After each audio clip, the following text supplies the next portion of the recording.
Good morning, everyone.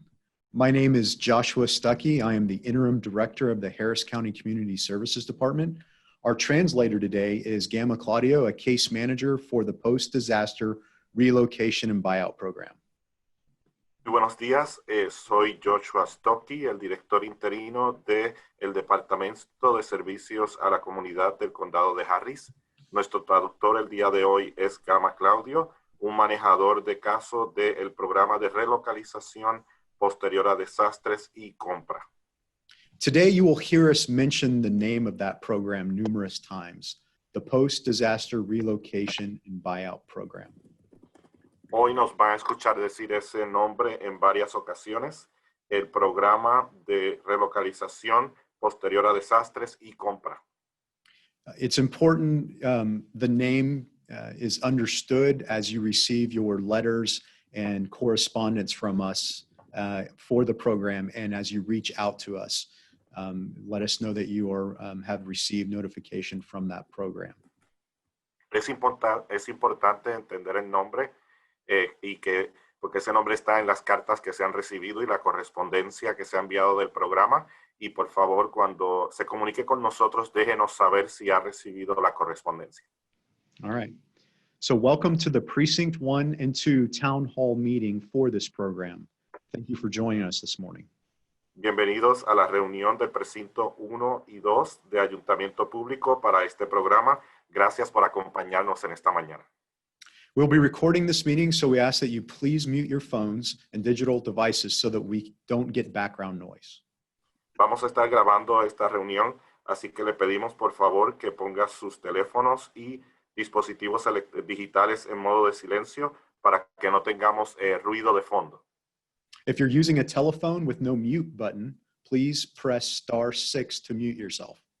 Si está utilizando un teléfono que no tiene el botón de modo silencioso, por favor presione asterisco o estrella 6. Later during this meeting, we're going to have a question and answer session. You can then unmute yourself by pressing *6 again. Luego en esta reunión vamos a tener una sesión de preguntas y respuestas. Para abrir nuevamente el micrófono de su teléfono, solamente necesita presionar asterisco 6 nuevamente.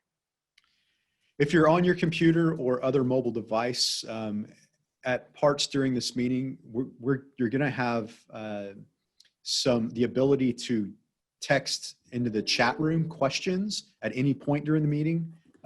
We encourage that so that we can answer those when we get to the question and answer session. Si está utilizando su computadora o cualquier otro dispositivo digital o electrónico, en cualquier momento durante la reunión puede escribir sus preguntas en la ventana del chat. Les motivamos a que lo hagan y al final en la sesión de preguntas y respuestas estaremos atendiendo las mismas. Many of you have joined us for the meetings we've had in the past, but the great thing about this meeting is that Commissioner Rodney Ellis and Commissioner Adrian Garcia are hosting and going to provide comments during this meeting, so you'll get to meet your commissioners directly.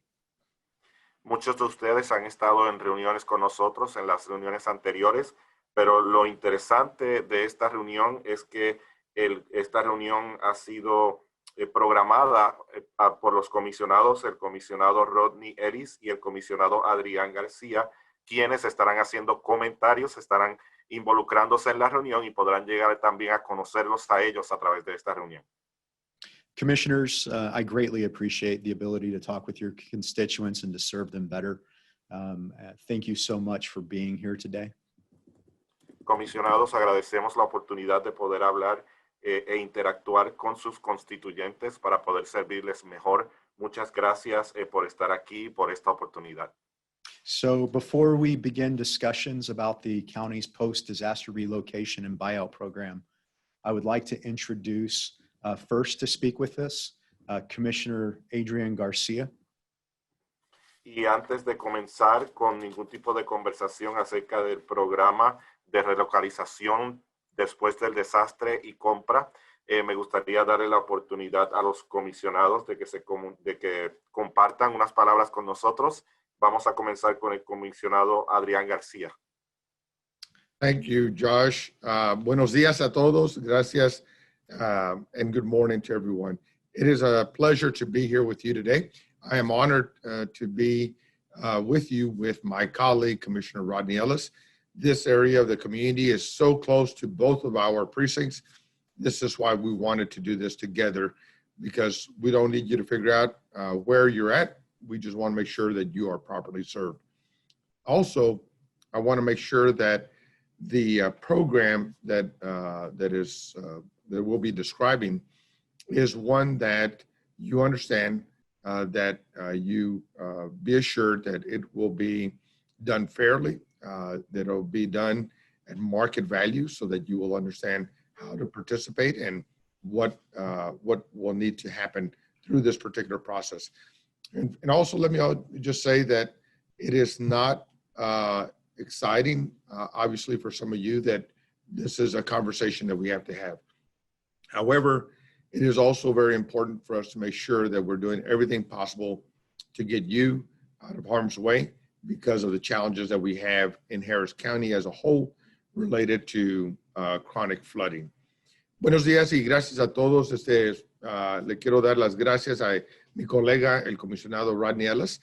Me da gusto que estamos haciendo este foro juntos, porque el territorio de nosotros es tan cerca a esta área que no queremos que ustedes lleguen a batallar a tratar de entender en qué precinto llegan a estar, y por eso estamos aquí juntos, para que ustedes puedan recibir la información juntos y estar seguro que lo estamos compartiendo en un foro transparente para explicar lo que es el proyecto de compra y asegurarlos que lo vamos a hacer lo más justo posible, y asegurar que ustedes lo están entendiendo y van a saber cómo participar. Y también quiero decir que no es algo, obviamente, emocionado de tener que hablar de este proyecto, pero es importante de nosotros de trabajar juntos para asegurar que estamos haciendo todo posible para quitarlos a ustedes y sus familias de la área de riesgo cuando estamos hablando de inundaciones. Ese es un proyecto que se tiene que hacer por la dificultad que tenemos aquí en el condado Harris, por las inundaciones crónicas que llegamos a tener. Entonces, gracias por participar y asegurar que vamos a hacer todo posible para asegurar que ustedes están bien tratados y que su propiedad se llegue a ver al valor que merece. So thank you all. Again, be assured that we'll be doing everything possible to ensure that you're well taken care of and that your properties will be dealt with at the real market value. Thank you. So right. Josh, should I just jump in? Yes, sir. Okay, I'm Commissioner Rodney Ellis, and I want to thank Commissioner Garcia and the Community Services Department for having this morning. I'll let you translate. Bueno, voy a solamente entrar aquí a hacer, mi nombre es el comisionado Rodney Ellis, y quiero agradecerle al comisionado García y también al Departamento de Servicios a la comunidad del condado de Harris por permitirnos estar aquí esta mañana. There are two watersheds in Harris County that have historically been neglected for decades. One is Greens, the other one is Halls. The interpreter requires repetition. Could you repeat the communities, please, the names? Yeah, there are two bayous that have historically been neglected for decades in Harris County. One is Greens Bayou, which is the bayou that we're going to talk about today. The other one is Halls Bayou. Hay dos áreas que han sido negligentemente tratadas por décadas. Una de ellas es la de Green Bayou, que es una de las que vamos a estar hablando el día de hoy, y la otra es la de Halls. During Hurricane Harvey, almost 13,000 homes flooded along the bayou that you live on, Greens Bayou. Durante el huracán Harvey, casi 30,000 casas se inundaron a través del bayou donde ustedes viven, Green Bayou.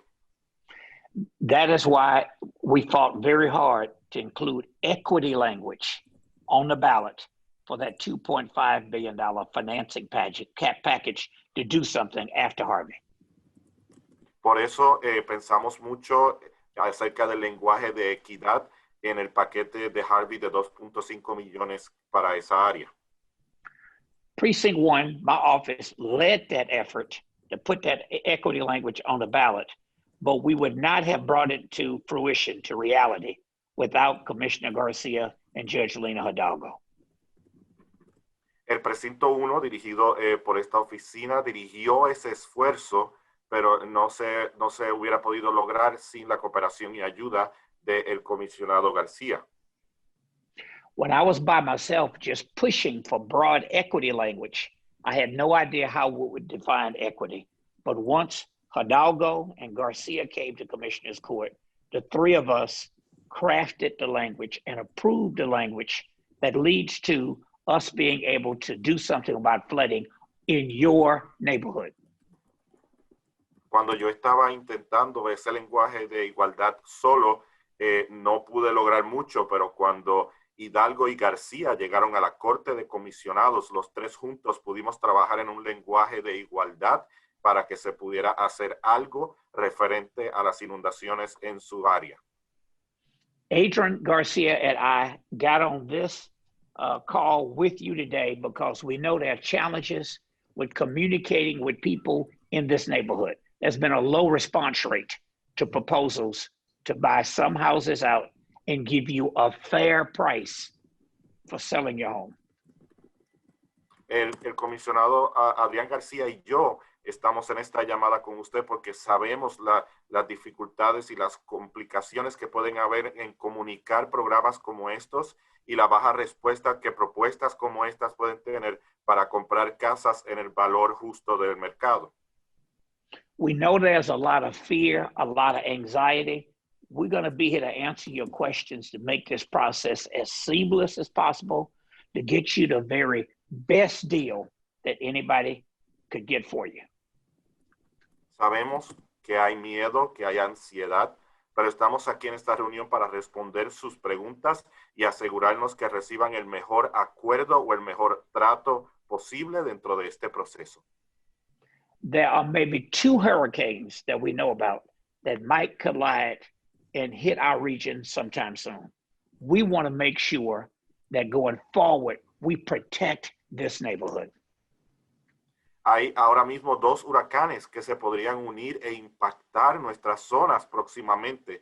Queremos asegurarnos que de ahora en adelante puedan estar lo más seguros posibles y recibir el mejor trato. Adrian and I are here to fight for you.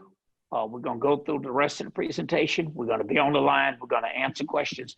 We want to make this work for you because we care about you. Adrián y yo estamos aquí para luchar por usted y con usted. Vamos a estar durante las presentaciones, vamos a contestar preguntas. Estamos aquí para su bienestar. Thank you for being here and listening. Gracias por estar aquí y escuchar. And Josh, before we go any further with this particular forum, I do want to take the opportunity, both Commissioner Ellis and I need you to participate in the census. So please go to my2020census.gov and fill out that questionnaire. The information is safe, it's secure, it's not going to be shared with any law enforcement entities. It's only needed for us to be able to count you. When you do, then you help us prevent flooding in the future. So please, please, please participate in the census. It's fast, it's easy. Por favor, antes de que seguimos con el foro, les queremos recordar de por favor tomar el censo. Ve a la página my2020census.gov. Allí puede comenzar el cuestionario. Es rápido, es privado, está protegido. La información no se va a compartir con las autoridades de inmigración o policíacas. Por favor, tómalo. Y así podemos trabajar juntos para prevenir o asegurar que tenemos dinero para trabajar en prevenir las inundaciones. Gracias.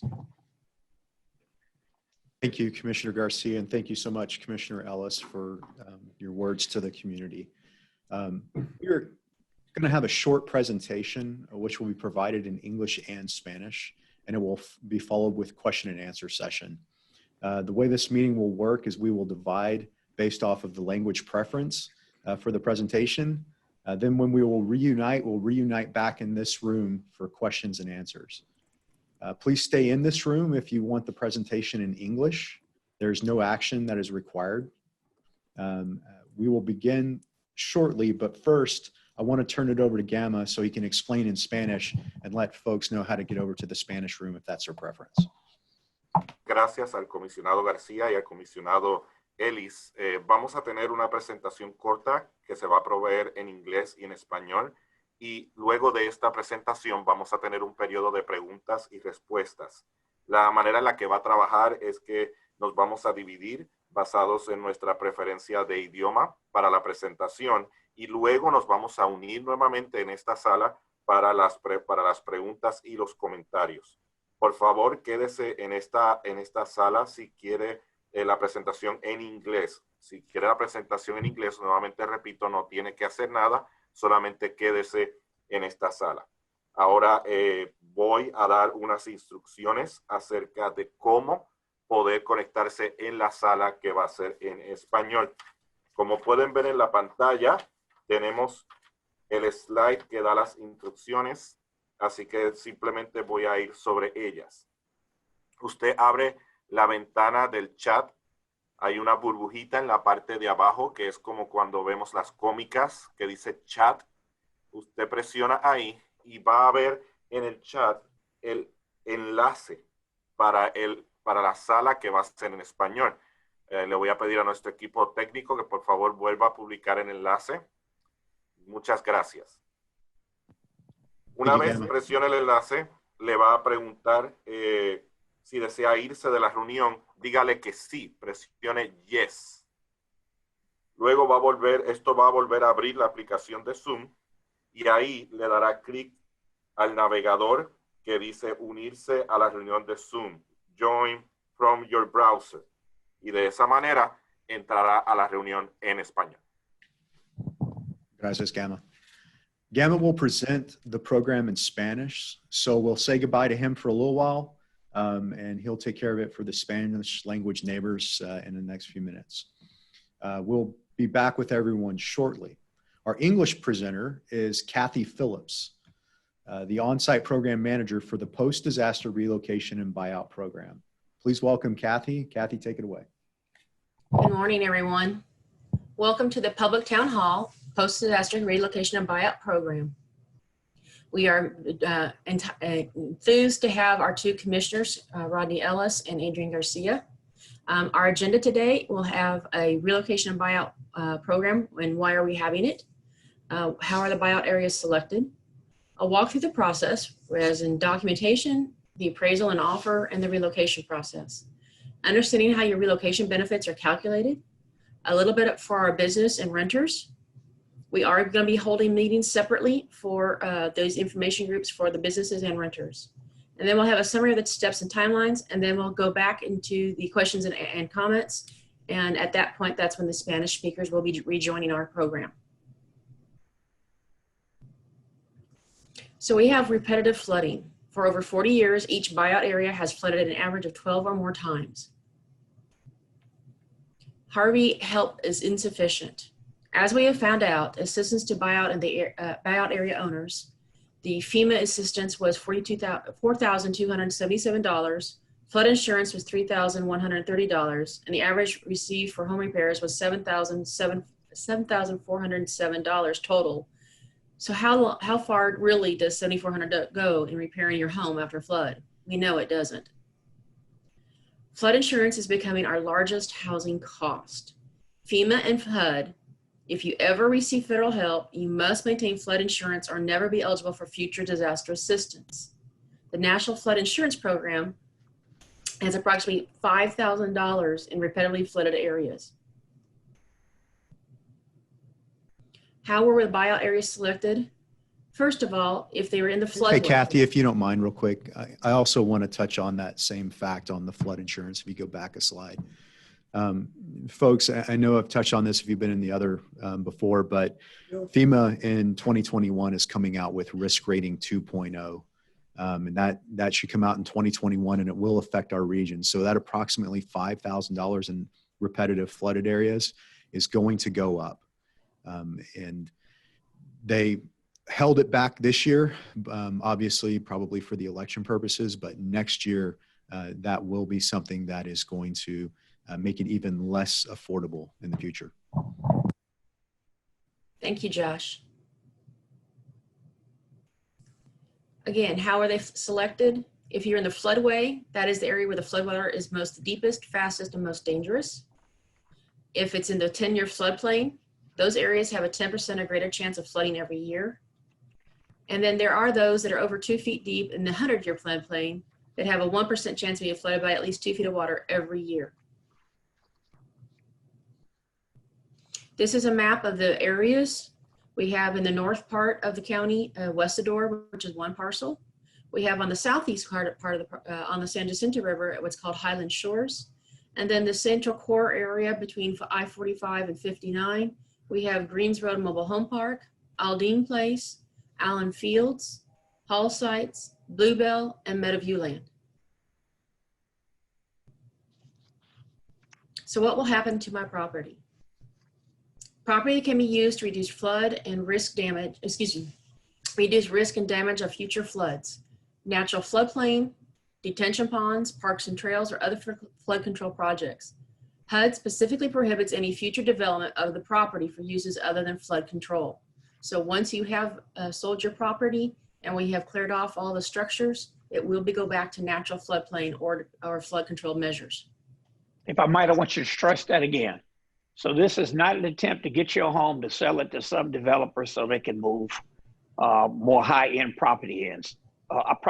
Adrian and Rodney would not permit that. This will go back to its natural state of the park space, bike trails. It will let the water flow its natural course as it was intended to do before we moved in. Thank you, Commissioner. There are 3 key stages in our process. We're working with you and your case manager to get your paperwork together. That takes 4 to 6 weeks. Then we determine the value of your home and getting the state approval and making you an offer. That takes 3 to 4 months. Then we help you find and move to a better, safer home that you choose. I want to emphasize that. You select the home that you move to. In total, this should take up to 18 months or more to move in your relocation home. Call your case manager today to get started. I emphasize that. Please call your case manager today. We don't have your numbers on a list other than when you have signed up for these meetings. But in general, we do not have your numbers, so we do need you to contact us. So let's take this one step at a time. You are ready to start looking for a house. Not just yet, unfortunately. We need to take this time to determine exactly how much you will get. You can miss out on some benefits if you act too fast. So we emphasize, don't move, don't sell your house. Go ahead and wait for our program and work with us as we go through this process. Kathy, I'd like to emphasize a point right there, please. If you go back a slide. That part about acting too fast, we have already seen some bad actors try to come into these neighborhoods because they know this program is out there in an attempt to buy your properties from you. The reason they want to do that is because they want to receive these extra benefits that you are entitled to. So please contact us and talk to us first before you do anything like that.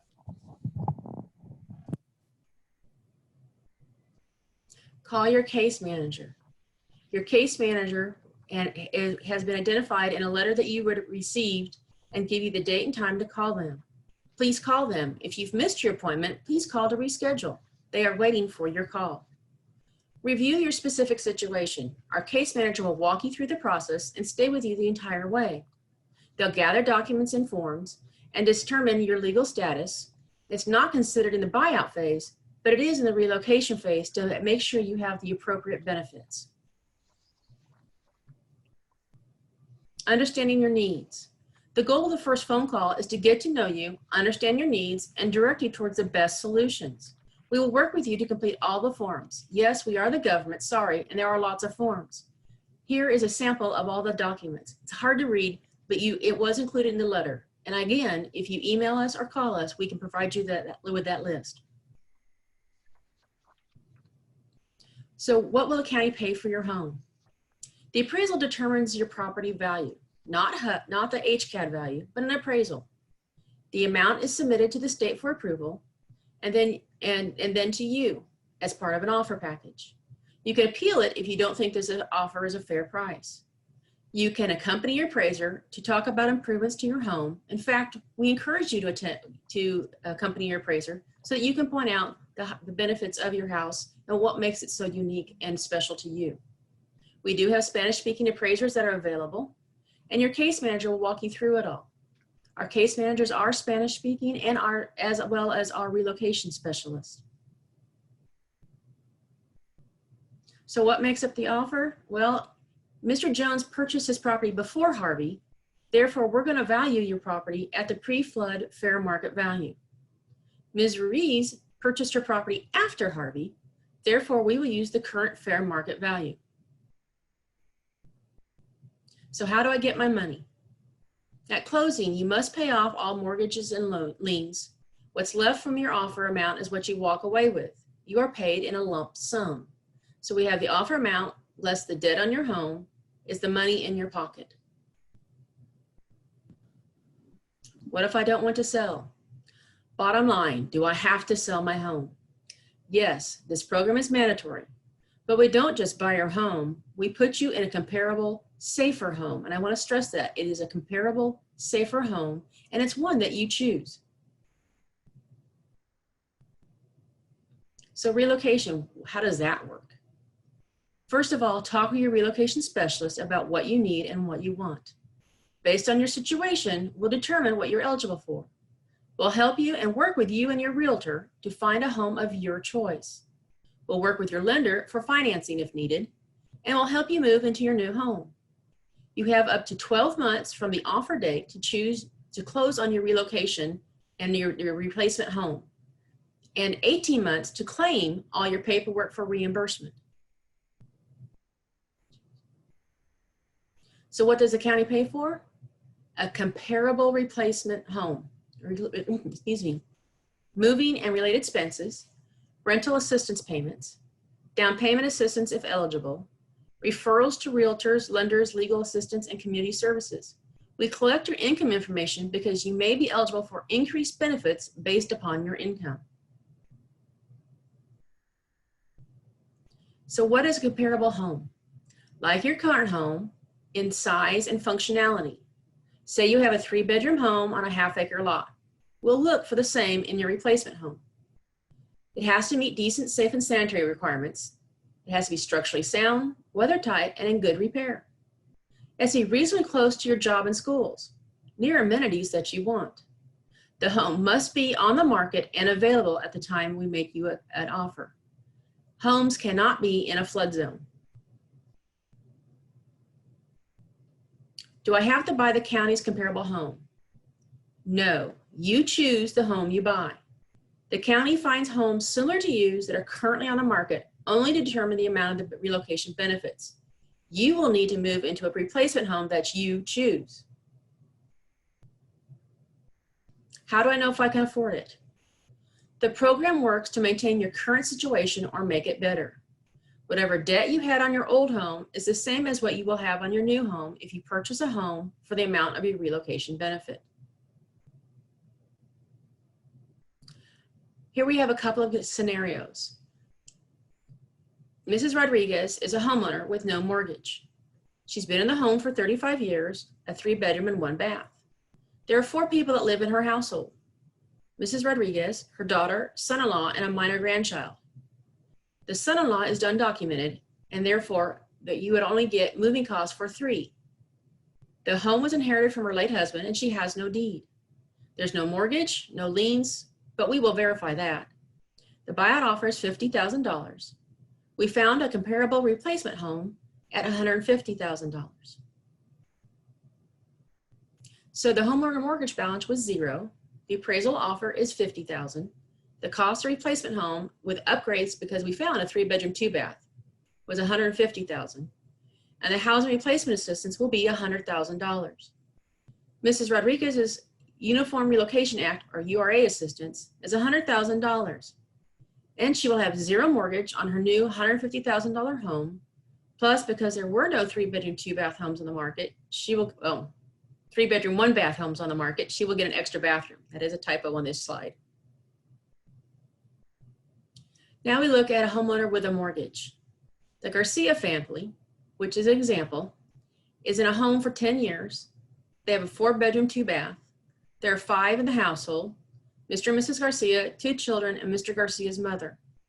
There's $90,000 mortgage and no liens. The buyout offer is $140,000, and the comparable home cost was $195,000. So with the homeowner mortgage balance for buyout, it's $90,000, so that debt must be paid off. We make an offer of $140,000, less that debt, gives you a balance from the sale of $50,000. The relocation comparable home cost is $195,000, less the proceeds of the sale of the buyout home is $50,000. The amount needed to buy the new home is $145,000. Therefore, less the homeowner debt limit, acceptable new home debt amount, which is $90,000, there would be a gap of $55,000, which would be the amount of the housing replacement assistance amount. The Garcia family URA assistance is $55,000. They will have the same $90,000 debt on their new $195,000 home, and they will have $105,000 in equity immediately. For businesses, a relocation specialist will work with you to help move and reestablish your business at a replacement site. We are hosting a virtual meeting on August 27th to help businesses understand how they will be impacted. I encourage you to notify your business friends that are within our buyout areas to please sign up for that meeting. The link is on our website at www.harrisrecovery.org.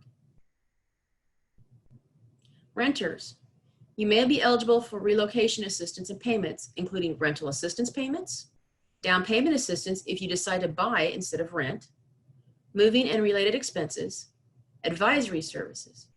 We were looking at having a virtual meeting soon. Please watch at our harrisrecovery.org website, and we set up a meeting to help renters understand how they will be impacted by this program. So the program's process, it looks kind of confusing here, but it's actually flows fairly well. We have our town hall meetings. We have the general information notice that was sent out to all landowners and business owners. We have one-on-one meetings, which we're in the process of doing right now. And we're gathering documents from those owners. Soon we will be ordering appraisals and we'll be developing an offer. Once that is done, we submit that to GLO for preliminary approval. Once they approve it, we will have an offer that we made to the landowner. I emphasize that it is made to the landowner. Within 10 days of that offer being made, we will have a relocation benefit amount finalized, and we will deliver that to the owner at that point so they can consider both the offer and the relocation benefits at the same time. You get to choose your relocation home, and then you go ahead and make an offer and sign a contract on your new home, and then close on your new home. We time that, hopefully we can time that to the same time that as you may consider our offer, that we go ahead and accept the offer, we sign the contract, and we go to closing. If you don't agree with the offer, you can make a counteroffer, and the county will consider that. If the county does not approve it, then it'll go to eminent domain, which we do not want to do if we can help it, but it will go to litigation if necessary. Once the litigation is complete, it will also go to closing, and then we will disperse funds and the property will return to green space. So the timeline, where are we at?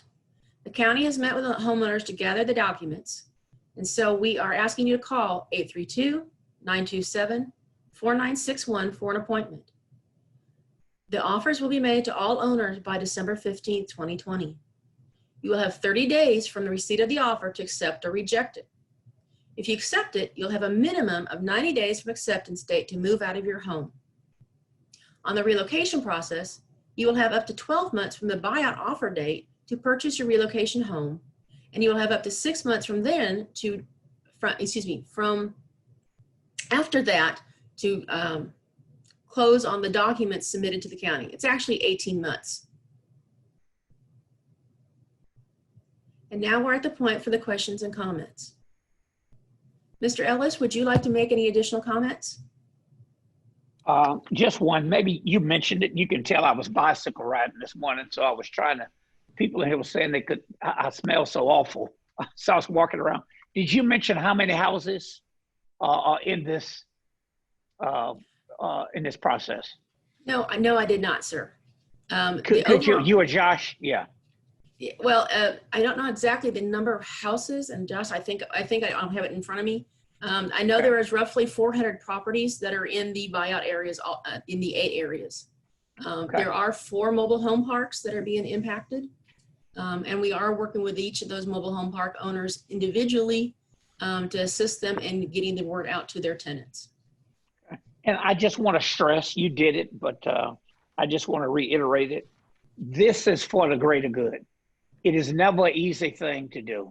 And I know some people in this community may be concerned about issues related to immigration status. We're going to work through that with you. If there are questions you want to ask and you don't feel comfortable asking on this call, get the counselor. You can call Adrian or call Rodney. Our staff will work with you. I want to let him interpret. He is interpreting because they had a separate room now, right? Yes, sir. Okay, good. But those would be my comments, and I want to make sure we get to questions. If Commissioner Garcia might want to add something, that's fine as well, of course. Absolutely, Commissioner. One thing that you can help that will help people understand, you were a senator for what, 27 years, Commissioner? The difference between your role there versus, you're serving the same constituents now as your role as a commissioner. What is that role and what's kind of your day-to-day for folks to understand? Well, this job is a lot more hands-on. In Austin, people don't really have a clear sense of what we do. A lot of times they would get state legislators confused with federal legislators. And people would say, when you headed back to Washington, as opposed to Austin. But here I can see the fruits of my labor a lot more. That's why I was out riding bike trails this morning. This is tomorrow's 103rd anniversary of the Camp Logan riot and mutiny. And so I was out touring that old historic Freedmanstown in downtown. But I'm enjoying this. I mean, I was on city council 6 years and the state senate 26. And, at this point in my life, I am enjoying being back here. A big focus for me in county government has been on making what we do clearer to people. Folks really don't have a clear sense of what the county does, where the lines are between what the county does, what the city does, what MUDs do. So we're spending time on that. And it's been really fascinating. And with the lens of equity, so much of what we've done in Harris County, I think, like these neighborhoods along Greens Bayou, that should have been done a long time ago. Federal money for disaster recoveries comes in on the basis of something called a cost to benefit ratio. Pull out the phrase, it means historically the money follows higher income neighborhoods. And with a hawk's eye, I'm fighting real hard to make sure we finally stop this flooding as much as humanly possible along Greens and Halls. And those two, as you know, Josh, in many ways have very similar issues. The other one would have been Sims Bayou over on the south side of the county where I grew up, in the Sunnyside area. And I always go back and give folks history. They don't like it sometimes. Sometimes I want them to feel uncomfortable. Sims Bayou was called Chocolate Bayou in the Black neighborhoods, in the African-American neighborhoods. And it was not a term of endearment, but that area flooded all the time, going back to when I was a little kid with Hurricane Carla, always awful flooding. And Congress did an earmark, which means they specifically were saying, this is so bad, there's so much flooding, you have to go do it. They designated money just for Sims Bayou. It's the only one that did not flood back in the Sunnyside area. It didn't top with Harvey, which was a record event. We hope that doesn't happen again in our lifetime, but it could. But look, this Greens Bayou project really is important. And it's difficult for the 400 and some odd structures. I assume when you say 400 and some odd, you're not counting everybody in the trailer park individually. It would be higher if you counted every trailer home. Is that right, Josh? Yes, sir. If you actually get, so right now, the number of parcels is 456 parcels with about 318 owners. But when you start counting the trailer park mobile home sites, that's about 514 additional tenants in those areas. And I just want to reiterate it because I could see some of the questions in the chat box. This is not an attempt to go get these properties and then flip them to some developer. There are some people coming out trying to buy your home right now because they want to flip it and take the benefits that you are entitled to, because they know we have to get this land. And there are other areas in the county where we will have to do this as well. Not many. I mean, I don't know that the good Lord intended for us to have almost 5 million people living in this region at sea level, in a hurricane alley, but we are here. And this is an attempt. We've raised our standards for building on what people would have to do for detention ponds. We're doing everything we can to abate flooding. But we are in a region where we will always have to deal with those elements of the weather. Yes, sir. We talk about this quite often, that especially with as much growth as Harris County's had, for moving into the future, we have to have the regulations, which are number one in the nation right now, which is we don't just look at a binary 100-year, you're either in or out. We actually look at the 500-year and beyond and ask ourselves the question, how high should those homes be elevated? But reducing the water surface elevation in a 100-year event or 500-year event is one piece of the strategy. The other is obviously elevating homes, but then you have that issue that no matter how high you elevate them, the water is still going to get up there, and that will destroy vehicles and also put everyone on an island, not able to evacuate, and create search and rescue requirements for the county and other agencies as well. So at some point, especially when you have these locations that are deep in the floodplain, in the floodway where the water's moving, and that are severe repetitive loss structures, it's a confluence of the insurance being too high, the risk being too high, and at some point we have to, as the Dutch have done, make room for the river, and that's part of this project. And the good news is that we have received enough money from the federal government to do it in such a way that the people that we relocate actually get a financial equivalent or benefit from this. And we don't want to lose any of this money. I want to tell folks who are in the chat room, we're going to respond to all of these. We're going to put you in touch with the right person and follow up. I know there are challenges. I saw a chat comment earlier about not getting phones answered because of corona issues. We're all working through that. It is a challenge. I know my staff members, which I appreciate so much. We have folks who go in every day. We got to worry about them with corona. Someone is here moving me to another computer so I won't be on this phone, making a call when this battery goes out from my cell phone. So they're moving me down the hall. But our staffs really do work hard. And so do yours. My staff, Commissioner Garcia's staff, and Josh, folks over in CSD as well. But we want to make this as seamless as possible for people. Yes. But there are other questions about other projects as well that are coming in, and I'm glad people are asking. Absolutely, and it is difficult to do this in the world of the pandemic. I want more than nothing to be out there in front of the constituents and us meeting. I know that they want that also, and having those discussions, and it is just very difficult to do. Some other things that CSD does, and thank you for mentioning that, Commissioner. We are definitely going a sprint pace for a marathon length in CSD right now, including some of our response to coronavirus. A lot of the constituents probably don't know that we actually run food bank operations. We also run providing assistance for rental and mortgage assistance for individuals impacted by COVID. Along with that, we also run a hotel operation for those who can't isolate themselves. It is definitely a double, triple duty right now. And as we watch these two tropical storms heading our way, it is something that we are very worrisome for and being stretched very thin, but we're going to be able to do it because we always serve the constituents the best we can. So I saw one question I might jump to. Someone said this is confusing for residents because they were required to raise homes. Now they're being told to sell their homes after raising and repairing their homes to suit their needs. You got a comment on that? response? Yes, I just want to make sure first before I answer that. Gamma, is everyone back? Yes, sir. Okay. All right. So if you And Josh, I'm gonna switch and go to a computer so you don't have to look at me from the cell phone. I'm just going, it's on. I'm gonna go down the hall. Thank yes, you. Commissioner, thank you.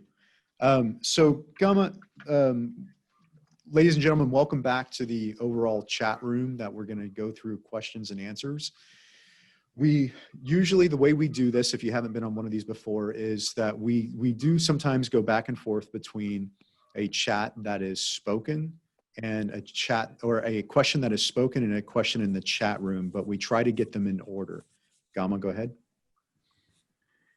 Bienvenidos todos de vuelta a la sala principal. Si usted no ha estado antes con nosotros, usualmente lo que hacemos con las preguntas es que intercambiamos o intercalamos entre las preguntas del chat y las preguntas habladas, pero tratamos de hacerlo en orden. So the first question that Commissioner Ellis pulled off the chat that he wanted to talk about was they were required to raise their homes after the last flood. Now we're coming in and buying them out. Why is that? La primera pregunta que el comisionado Ellis trajo desde el chat es que se les requirió elevar las casas luego de las inundaciones y ahora quieren venir a comprarnos las casas. ¿Por qué está sucediendo esto? There are two answers to that question combined. The first part of the answer is that this program is funded through HUD, and HUD does not provide money till much after the disasters occur. Hay dos respuestas a esa pregunta y la primera parte de la respuesta es que este programa funciona con fondos de HUD, HUD por sus siglas en inglés, y HUD no provee dinero hasta mucho tiempo después que pasa la tormenta. So by the time we receive the money, most people have rebuilt, and they have to rebuild if they are substantially damaged in accordance with Harris County and FEMA regulations. Para el tiempo que recibimos el dinero, muchas personas ya han reconstruido sus casas y tienen que reconstruir sus casas si han sido sustancialmente afectadas según el condado de Harris. The second part of the answer for that question is that with climate change becoming imminent and the impacts being greater over and over again in Harris County, it is, even if you raised your home, it may not be enough in the future. La segunda parte de esa respuesta es que con los cambios climáticos inminentes, el impacto es cada vez mayor en el condado de Harris, así que es probable que aún con las casas elevadas sean afectadas en eventos futuros. And the last part of that answer is that the other issue coming in the future is the cost to insure the residual risk of your home, even if it is elevated. Because of risk rating 2.0, looking at structure specific instead of just in and out, these homes, even elevated, are going to have extremely high insurance premiums. La última parte de esta respuesta es el costo del seguro. Dado el riesgo residual, aun si las casas son elevadas, viene un cambio en los seguros llamado 2.0, donde aún las casas elevadas van a tener un aumento sustancial en el costo de las primas de su seguro. Okay, so that was the first question. Claudio, if you could run through the chat, or if Kathy, if you could run through the chat, either one, and I'll answer those questions. Esa era la primera pregunta. Ahora vamos a ir por el chat. At the beginning, I was able to copy paste one question that was from Abel Adame. Okay. And this is more, let me see. How can it be fair? Other areas in Houston flood and I don't see anybody kicking them out. Okay. We've had that question a few times. A lot of times they bring up the location of Meyerland.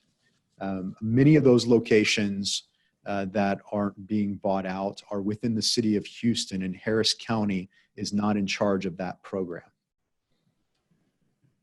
Esta pregunta la han traído en varias ocasiones y muchas veces traen el área de Meyerland.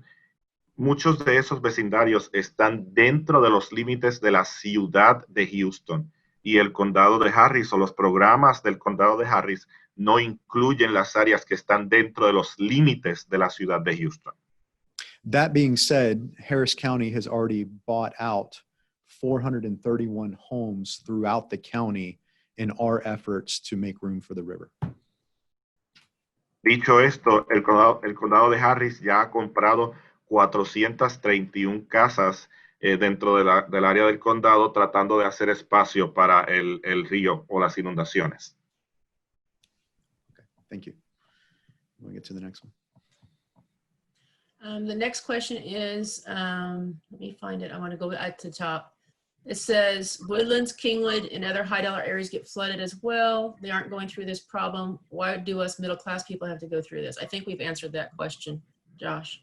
Okay. I just want to make sure I address it. There's some in Spanish that Gamma, if you want to look at the ones that are like 930-ish.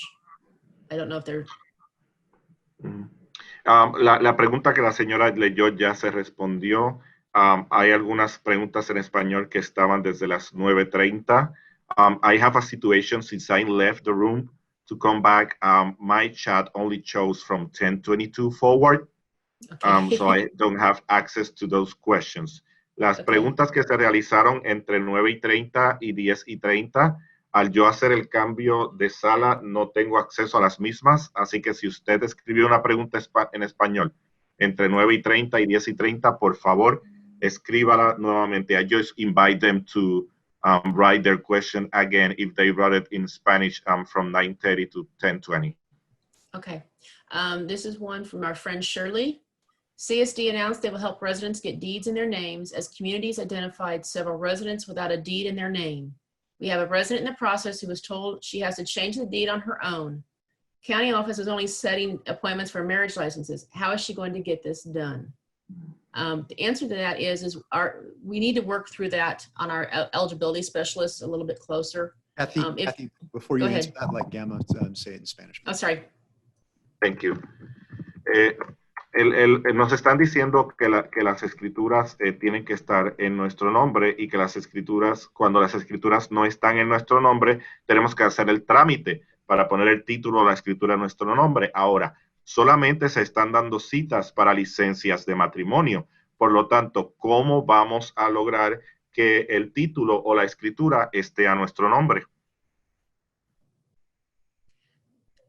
Depending on the complexity of the title needs, we will either be able to help them or we'll have to refer them to a pro bono attorney.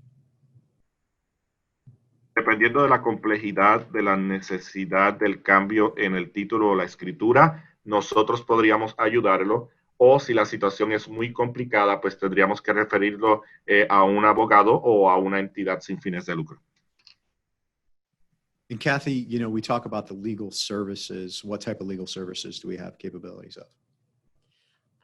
Depending on, it may be as simple as it's an estate and we can get an affidavit of heirship and we would work with them to obtain that. But if it's more detailed because it's maybe third or fourth generation of owning the property, they may have to get an attorney and get an attorney's assistance in getting this cleared up. We'll have to just work with them. We do have a resource list, and we did have some U of L law professors that were on the meeting last week, but we are working to make sure that they have the resources to help them. Tenemos servicios legales y tenemos la capacidad de ayudar con algunos servicios legales. Por ejemplo, si es una cuestión de herencia, podemos trabajar con una affidavit de herencia o una declaración jurada de herencia y con eso lo resolvemos. Pero si es más detallado porque es una tercera o cuarta generación, tendríamos que conseguir un abogado y tenemos recursos disponibles como los que estuvieron en la reunión pasada de la universidad y otros a los cuales tendremos acceso. Okay, next question. Residents do not feel this is an equitable process as the communities in this buyout process are predominantly mixed status, Latino and of lower income. Data for this buyout was requested and residents have not received this.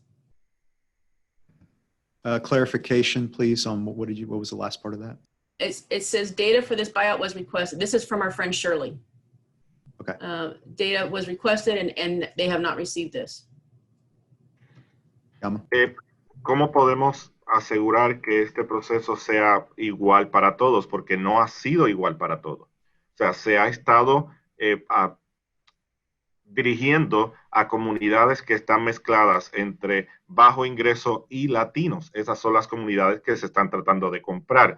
De hecho, también se ha solicitado información y no hemos recibido esa información. I agree, especially on the mixed status or undocumented status, that there are portions of this that are not equitable. That being said, because of that, I have worked with Commissioner Garcia and Commissioner Ellis to study and present soon to Commissioner's Court a proposal to provide Harris County general funds without federal strings attached to them that will provide a gap support for those that are undocumented or mixed status. El intérprete quiere hacer una corrección. Cuando se habló de estados mezclados, se estaba hablando del estado legal de residencia o ciudadanía. Estoy de acuerdo en el hecho de que las comunidades que se han estado afectando tienen personas de familias de estado de ciudadanía mezclado o indocumentados, lo cual no es igual. O sea, las ayudas no son iguales o equitativas en cuanto a esto. Pero estamos trabajando con el comisionado García y el comisionado Ellis para presentar una propuesta para proveer fondos del condado de Harris no atados a fondos federales que nos permitan crear unas ayudas para este tipo de familias y personas. As far as the data, Shirley, whatever data you need, I feel comfortable providing you that. However, some of the data, just so you know, I'm looking at it here. I'll give you an example for Allen Field, Kenwood, Golden Gardens type area. What the data we use is called the Flood Insurance Study, the FIS. That's the data that makes all the decisions as it relates to where the floodplain is and how wide and deep it is. En cuanto a la información, te la podemos proveer sin ningún problema. Ahora, alguna de la información, como de Allen Field y las otras comunidades, utilizamos el estudio de seguro de inundaciones para las decisiones sobre dónde está la zona de inundación y la zona o planicie de los 100 años. We combine that data with our knowledge of how many times that area has flooded, and we've had to pick up debris or provided flood insurance payouts or individual assistance payouts from FEMA, and how many times it happens substantially as well as repetitively. Podemos unir esa información con nuestra información de cuántas veces se han inundado esas áreas, cuántas veces se ha tenido que recoger escombros, cuántas veces se ha hecho pagos de seguros o ayudas individuales de FEMA a esas áreas de manera repetitiva. As an example, Doug, when do you plan to put that out on the agenda, by the way, so we'll know? I feel confident you have the support of the two of us, but when will you put it on the agenda so that no, we have to take that from general revenue, obviously? Yes, Commissioner. We're still studying what the potential impact will be. As people call in and we see how much it might be, that's when I'm going to feel comfortable putting a number 2 court. So I would guess either the second court in September, first court in October would be my guess. And in such a way that their identity won't be public, hopefully, because we don't want to. Yes, sir. Absolutely. Absolutely. Okay. Right. And we may work with that person, Shirley. Make sure, I assume, Shirley, we're going to hear from you quite a bit. I want to make sure Commissioner Garcia and I get to know you as well. He may already know you, but we want to. She's been a great advocate in helping us, Commissioner. Yes. El comisionado preguntó cuándo se va a poner en agenda la propuesta para los fondos para personas indocumentadas. Y a lo que Josh respondió, se está estudiando el impacto potencial. Mientras la gente llama, vamos acumulando cuántas personas o cuál sería el número de personas indocumentadas afectadas y vemos cuándo entonces se podría presentar, probablemente para septiembre u octubre. El comisionado luego pregunta, ¿la identidad de esas personas no será pública, correcto? A lo que Josh responde, no, claro que no, todo se trabajará en confidencialidad. So going back to the data, Allen Field as an example, the natural ground where your feet go versus where the water gets in just a 100-year event, which we have events that are much larger than that, but just in a 100-year event, there is a difference of 6.5 feet taller than most human beings. That's how high the water gets. Regresando a la información o a la data, en cuanto a Adam Field, el suelo natural versus a dónde sube el agua de las inundaciones sobre, por ejemplo, la planicie de los 100 años y nosotros tenemos más inundaciones que eso, el agua puede llegar a 6 pies y medio sobre la planicie, que es más alto que el ser humano promedio. All right, we can go to the next question now.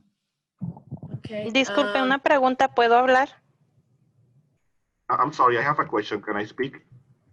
Yes, go ahead, Perla. Adelante, Carla. Bueno, mi siguiente comentario es, yo quiero saber si esta reunión era hablar hacia los comisionados o otra vez con el señor Joshua. Claro, con todo mi respeto, pero creo que todos estamos aquí para hablar con los comisionados y queremos escucharlos a ellos y queremos expresar nuestras opiniones y sentimientos en esta situación. So I have a comment. I want to know if this meeting is to speak with the commissioners or if we are going to speak again with Mr. Joshua. And with all, due respect, Mr. Joshua, it's just that I think that the majority of us are here to speak with the commissioners. We want to hear from the commissioners. That's why we are here today, because we want them to hear how we feel and what we think about this. Sure, Perla. I will absolutely allow the commissioners to answer any question they want to answer. It's just some of the questions in the chat are more technical about the program themselves, and I'm probably better positioned right now to answer that. But absolutely, if you have a direct question for one of the commissioners, please feel free to ask. Claro que sí, claro que sí. Cualquier pregunta que los comisionados quieran responder, adelante la pueden responder. Es solo que las preguntas que hemos tenido en el chat hasta este momento en el orden han sido preguntas muy técnicas que me tocaría a mí responderlo, pero adelante, si quieren hacerles preguntas a sus comisionados o traerles comentarios, siéntanse libres para hacerlo. Sí, mi siguiente comentario es que yo pertenezco al Enfile Precinto 1.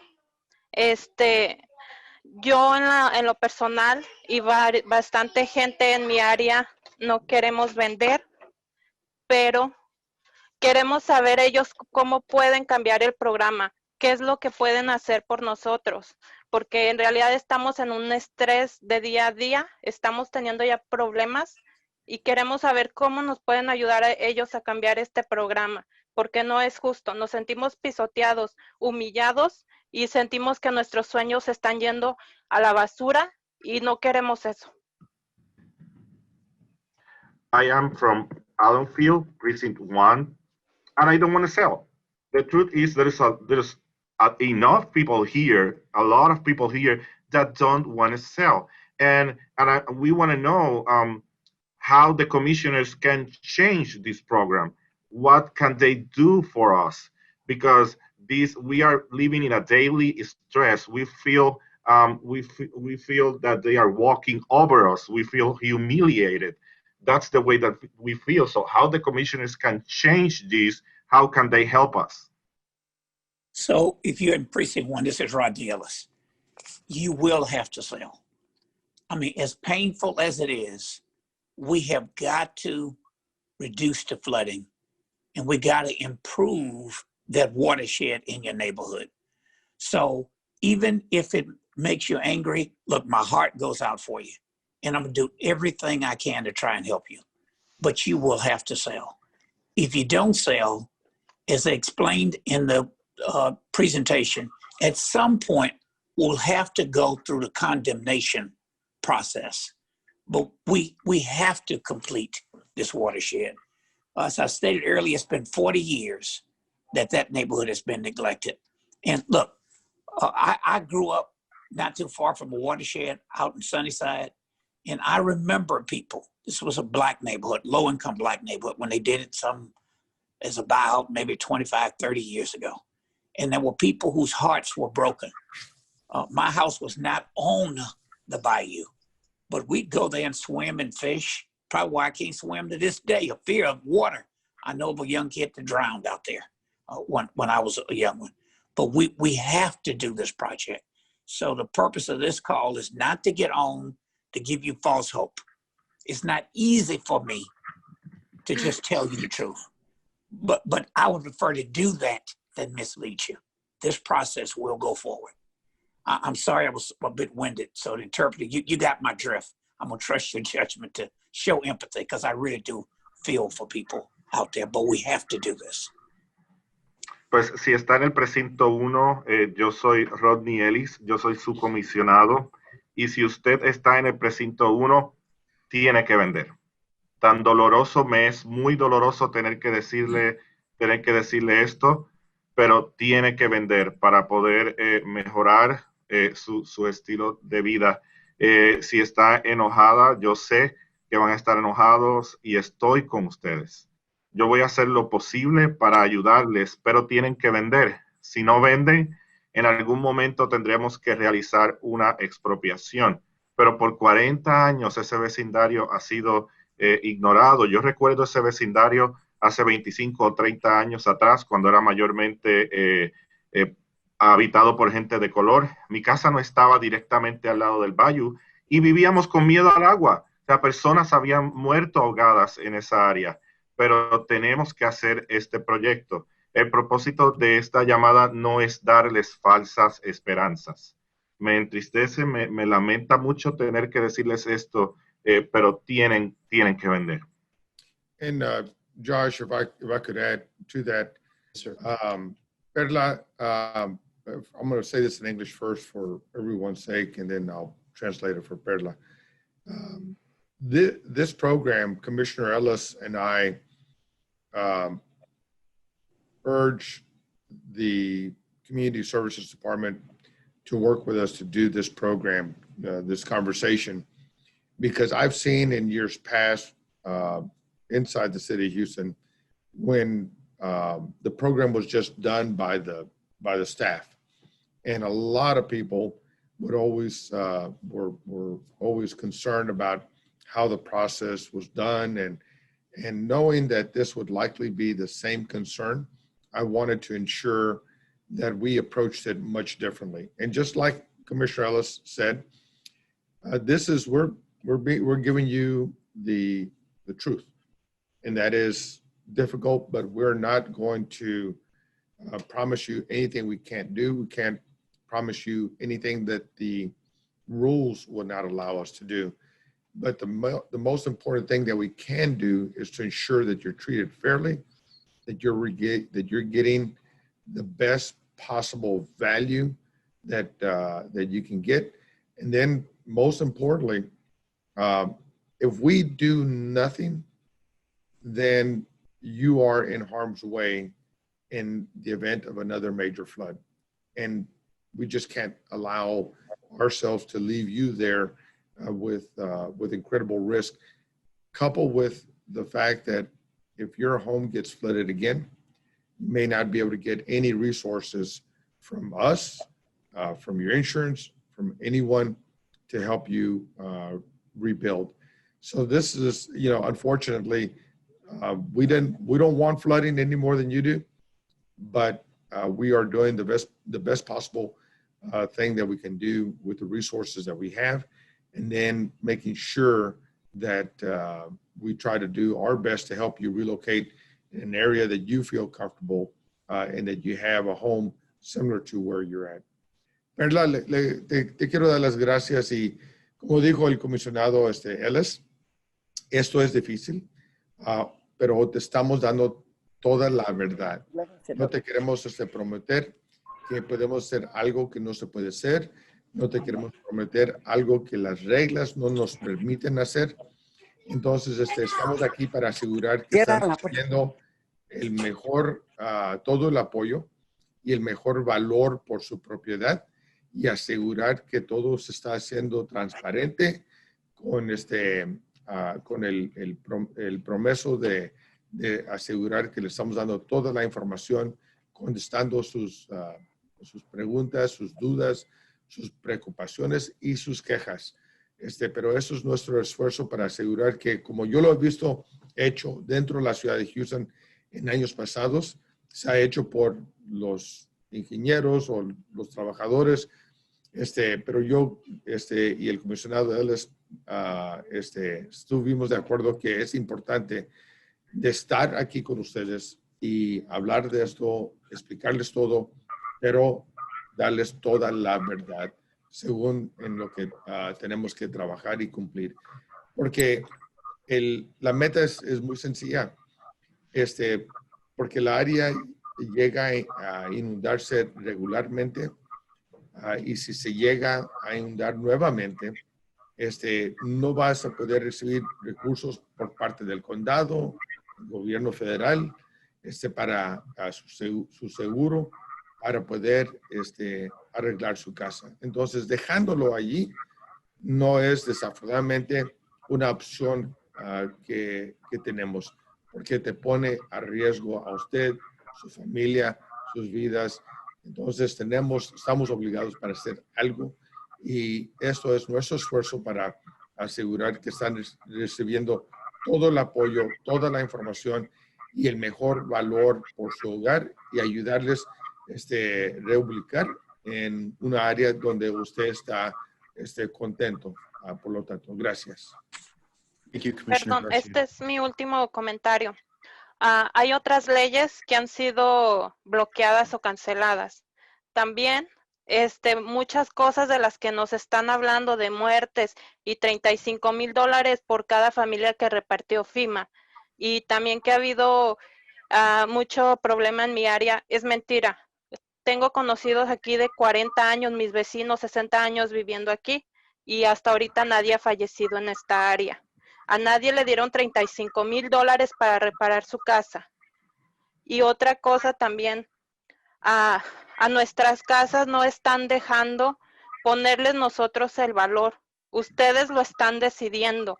¿Por qué no respetar nuestros derechos? ¿Por qué no respetarnos como personas? Estamos devastados. No queremos ver nuestras casas en ruinas. No queremos destruir nuestras casas. Y si eso es que nosotros no recibamos más beneficios de FEMA ni del gobierno, entonces estamos dispuestos, porque no es justo. This is my last comment. There have been other laws that have been blocked, that have been canceled. There are other things that have been canceled. So you're telling us that about people dying and about $35,000 that FEMA gave to people here. That's a lie. All of that is a lie. I have neighbors here that have been living here for 35 years and nobody has died here. Our houses, we don't want to sell our houses. Why don't you let us put the value to our houses ourselves? The county is telling us what's the value of our houses. Why don't you protect our rights? That's not the way to do it. We don't want our houses destroyed. We don't want our lives destroyed. This is not the way to do this. I agree with her.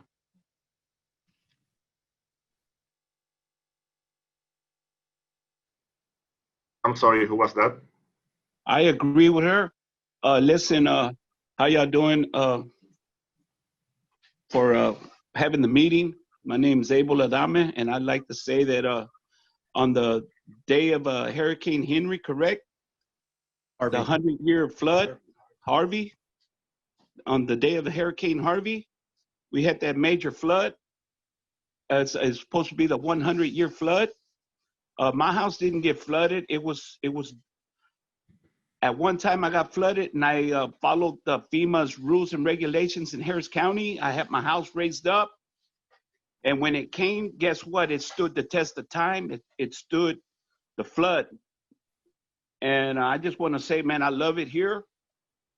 And I don't want to move. If y'all want me to sign a paper, I'll sign it. That I don't need y'all's assistance. I don't need y'all's help. I agree with what she said, but when it floods, I go to high ground. When it goes down, I go back. It wasn't my fault somebody fell asleep over there at the Houston City Dam and they just let the water back up, bro. I'm sorry. But the other times it got flooded, it never bothered me, man. The designing program that the engineering of Harris County got is real good, and it really does work. And people need to follow the rules and safety of flood. When it floods, go ahead, move, go to high ground, and come back when it's over with. And I do agree with y'all with, if somebody wants to sell, let them sell. That's fine. I support that. But if the ones that want to stay, let them stay. But as for me, I can only speak for myself. I'm willing to sign a piece of paper. If my house gets flooded one day because of the 100-year plan, I'm not going to cry. I don't need no help from nobody. The interpreter wants to add something from the last comment in Spanish. She also said that if staying there means that they are not going to receive any kind of federal help for disasters, they are willing to live like that. I do agree. I'm one of them. I'm happy here. I got it made here. I raised my family here, and my mom and dad were here, but all besides that, it's a good place. I'm in between Houston and the airport. I'm 5 minutes away. I got it made. I don't have to come across town. You know, estoy cerquitas de Houston y del aeropuerto y de ambos. Lo tengo hecho acá y mis taxes están bien baratos, baratísimos. Yo no quiero pagar $3,000 más rato, $4,000, $6,000 for $4,000 para el condado de Harris y después $3,000 para la escuela. Y estoy de acuerdo con Perla, lo que dijo. Abel, if you'll allow Gamma to interpret, please, for the other audience. All right. El señor Abel decía que él está de acuerdo con lo que dijo la señora Perla. El día del huracán Harvey, que tuvieron la inundación grande, la de los 100 años, mi casa no se inundó. O sea, sí, una vez se inundó en otra tormenta y yo seguí las instrucciones de FEMA y del condado y hice todos los arreglos que tenía que hacer. Y cuando vino nuevamente una tormenta y una inundación, ¿saben qué? Resistió. O sea, yo no me quiero mudar. Si quieren que firme un papel donde dice que no voy a recibir asistencia, que lo hago voluntariamente, yo lo hago. O sea, no es mi culpa si alguien se durmió allá en la represa y tuvimos el problema de la inundación. Cuando se vaya a inundar el área, pues vete a una zona alta y cuando baje el agua, regresas nuevamente a tu casa. Yo no quiero mudarme a un área. I don't want to move in a zone that I'm going to pay more taxes. I have low taxes. I don't want to go to a zone that I'm going to need to pay thousands of dollars in taxes for my house and thousands of dollars because of the school. I'm in a comfortable place. I'm close to everything. I'm between everything. This is a good place to live, and I don't want to move. If I need to sign something, I agree. If I need to sign something saying that I'm not going to receive any kind of assistance, I will do it. Just, whoever wants to sell, let them sell, and whoever wants to stay, let them stay. So, Josh, I know I'm going to have to sign off shortly. Yes, Commissioner. But I want to make sure that people understand the process. The purpose of this meeting is to make sure everybody has the information. It is not to argue the pros and cons as to whether or not the county will move forward. I want to be as empathetic as humanly possible. But the decision has been made. We are going to complete the project. So I want to encourage of the 71 people who are still on the line, or those who see it, make sure you understand the process, you go through it, I'm hopeful that the Commissioner's Court will provide the money for people who may have immigration status issues so they can be compensated as well from local funds, since we can't do that with federal money. And then I just want to make sure people understand before I go, at the end of the day, the time and table that was laid out, when we have gone through the process to do the voluntary buyouts and offer people money, Josh, what will happen at the end of that process? Yo tengo que salir, este es el comisionado Ellis hablando, yo tengo que salir pronto de la reunión, pero quiero asegurarme que la gente entienda el proceso o el propósito de esta reunión. Esta reunión es para que todos tengan información, no es para argumentar si el condado se va a mover con este proyecto o no. La decisión está tomada. Vamos a continuar con este proyecto. Para las 71 personas que van a continuar en la llamada, asegúrense de entender el proceso. O sea, yo me voy a asegurar que el condado apruebe fondos para ayudar a los indocumentados dentro de este proceso. Pero al final del día, miren, nosotros tratamos de hacer un proyecto voluntario. Josh, ¿cuál fue el resultado de ese proyecto voluntario? Commissioner, could you repeat your question to me, please? Again? So what will happen at the end of the process if someone does not agree to the voluntary buyout program that we are explaining today? So there's a couple things I want to touch on that. The first is not agreeing to the process is going to, it's not in their benefit to do that because they can't be with the appraiser and those things are going to help them do a really good appraisal on their home and for them to kind of have that conversation back and forth with what their final offer is going to be. They're just going to get an offer because we sent an appraiser out there and they won't have that dialogue. So that's the first thing is I really encourage everyone to work with their eligibility specialist on this for this program because it will get them it will get their concerns and their feelings addressed as a part of the process. But the second thing is, Commissioner, is that this program has the ability to do eminent domain and condemnation process. So if they say that they do not, they're not going to sign, they're not going to sell, ultimately we'll take them through the legal process and a judge will order that they receive the value that is agreed upon in court that the judge approves, and then we will take their property. Buenos días. Ay, sí, permítame traducir. El traductor quiere hacer una corrección a la traducción final anterior que hizo a esta. Cuando dijo proyecto voluntario, la traducción correcta debió haber sido con la cooperación de los dueños. Hay un par de cosas que quiero mencionar. Si no cooperan, no podrán estar con el evaluador o con el tasador para poder tener una evaluación justa. O sea, no podrán tener ese diálogo que se tiene con el tasador, mire, hice esta mejora, esta otra cosa aquí, sino que el evaluador o tasador tendrá que hacer una evaluación dependiendo de lo que él pueda ver desde afuera y sin la cooperación del dueño. Ahora, también pues tengo que mencionar que tenemos la autoridad para expropiar. Si no firman o no venden voluntariamente, tendremos que ir a la corte y el juez ordenará que ustedes reciban el valor que se estipule en la corte. So, Josh and Commissioner, I want to thank you. I have to run. My staff will be on the line, but since I rode down here on a bike, I got to ride home to get to my next Zoom call. Yes, but thank you, Commissioner and Josh. And look, I'm committed to working with all of the folks out here in this neighborhood, but I'm not going to lie to you. I prefer you just angry with me and just know it. I am empathetic, but we are going to move forward with this program. Yeah. Look, I love you. Have a safe day. Put those masks on. I got this one on before I get out here and get on this bicycle. Thank you. Thank you, Commissioner. Tengo otra reunión. Gracias al comisionado y gracias a Josh. Solamente le quiero dejar saber a los constituyentes, yo estoy comprometido y me dedico a trabajar por ustedes, pero tampoco les voy a mentir.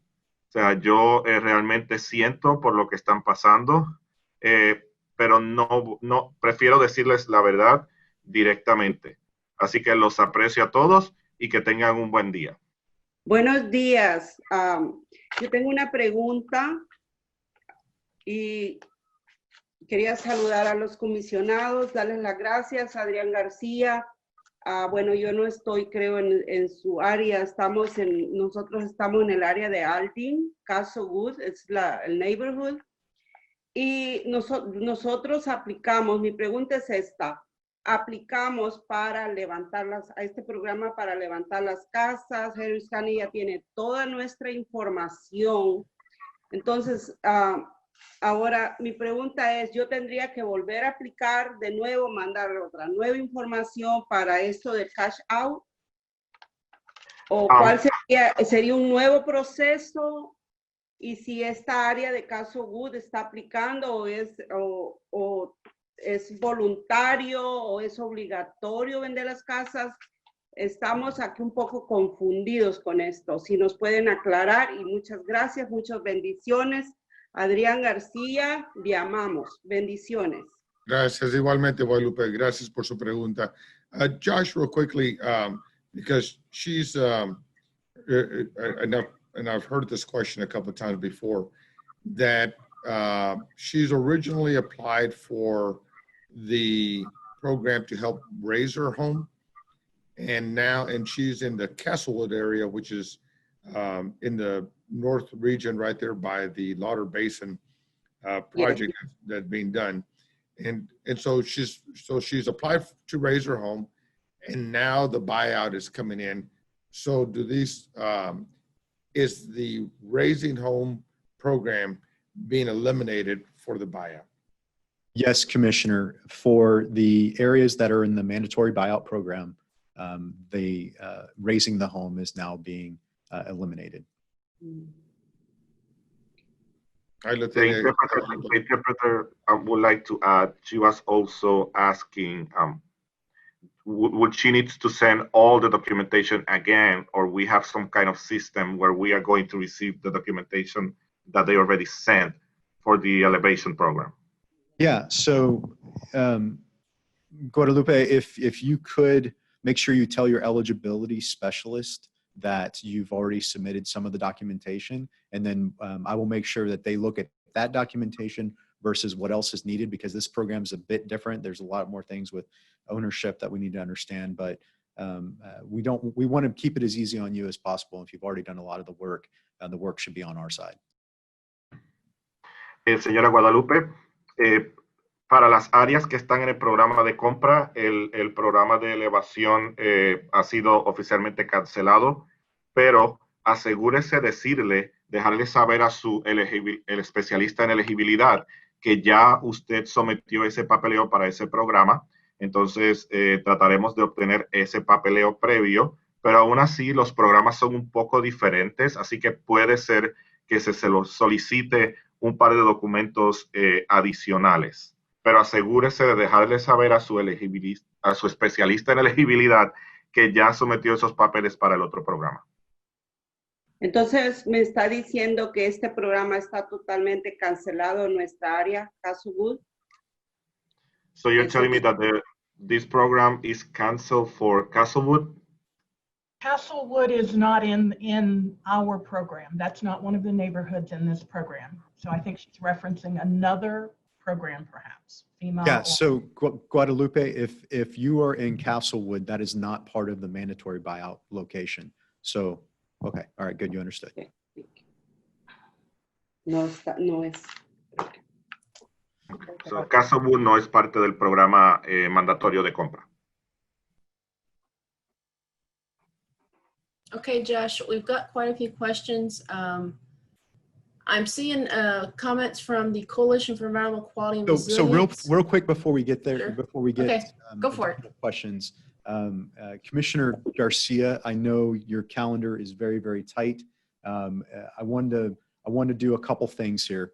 I wanted you to give any parting words that you wanted to give in time, so whenever you want to do that, and also give an opportunity real quick if anyone has a direct question for the commissioner. As Perla mentioned, this was, a lot of people joined in to hear from you, not me.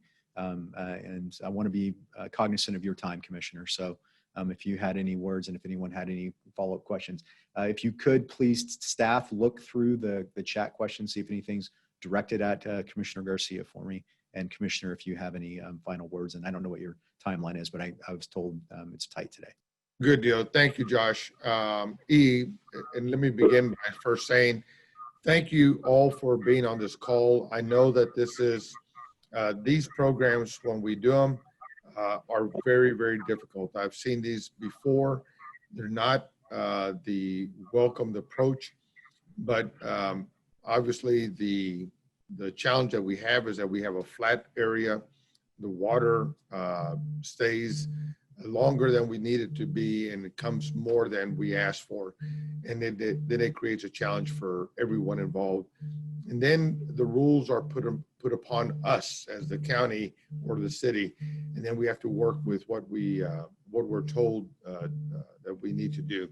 So this is all in coordination from various levels of government, and we're trying to do the very best possible. But more importantly, I have seen in years past when the citizens were never spoken to this like this in this format. And you were just started to get notices from the city and told this is what's happening, and then it became much different, very much different process. So our hope is that even though this is not news you want to hear, that you recognize that we're going to do everything possible to treat everyone fairly, and that you get the best value that we can possibly provide for you. You have your choices to make, and no one here is telling you not to consider other options. There are challenges when you do that, and but we're just here to tell you how we're going to do this, what the opportunities are for you, what we're going to try and make happen. And as Josh mentioned, we know that there are a lot of families that have mixed status challenges, and we're going to work to address that. This is something that's never been done before for the most part. And so, but we've thought about this, and we are working to make sure that every single home, every single person in those homes are being respected as well. And then lastly, the Castlewood area that Guadalupe mentioned is on the northern side of the Aldine area. There's another round of work that is taking place there. That area was part of an earlier buyout program. And so we've already, I think there was, when I came into office last year, there was about 5 homes that still had not done the buyout program. Then the county had to take a more aggressive action on those homes. So now all of Castlewood is now cleared out. There's no one living in that northern area of Castlewood. It's on the, I believe it's on the north side of the basin there, of Halls, I think that is. And so this has happened, and I don't know how that one was carried out because most of it was completed by the time I got here. But when we started to do this one, I wanted to make sure that we were speaking very clearly, very openly, and giving you the answer. And I hear all the commentaries. I've been reading them all, able to understand what you're saying, and you will have your decisions to make. I'm not here to tell you you must do this. I'm just telling you what we have to do, and then you have your decisions to make as well. And I hope that we can work together to make sure it's done as well as possible. Últimamente les quiero dar las gracias a todos. Gracias por participar en este foro. Yo sé que a lo mejor para algunos la noticia no es algo que uno esperaba, pero yo me comprometí para asegurar con el comisionado Ellis que íbamos a tener este foro, porque en tiempos antes, cuando yo era concejal de la ciudad de Houston, yo me di cuenta cuando estos mismos proyectos se habían llevado a cabo, que no se había hecho en la forma que estamos haciendo hoy. La gente solamente comenzó a recibir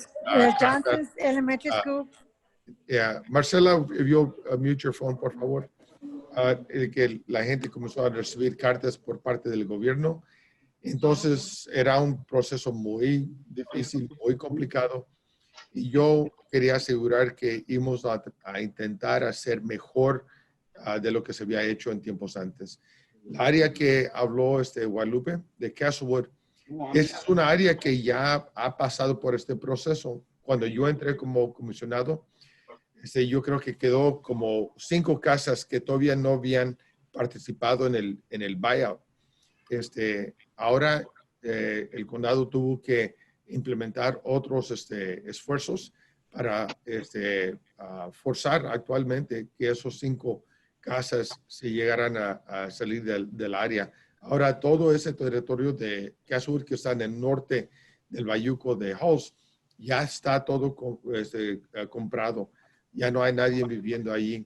Entonces, esto es algo que se ha hecho anteriormente, pero yo quería asegurar, como no sé cómo se llevó a cabo ese área de Castlewood antes de mi administración, yo quería asegurar que a lo menos este proyecto lo íbamos a hacer hablando, siendo honestos, transparentes, y nadie está diciendo que tienes que hacer lo que te estamos diciendo.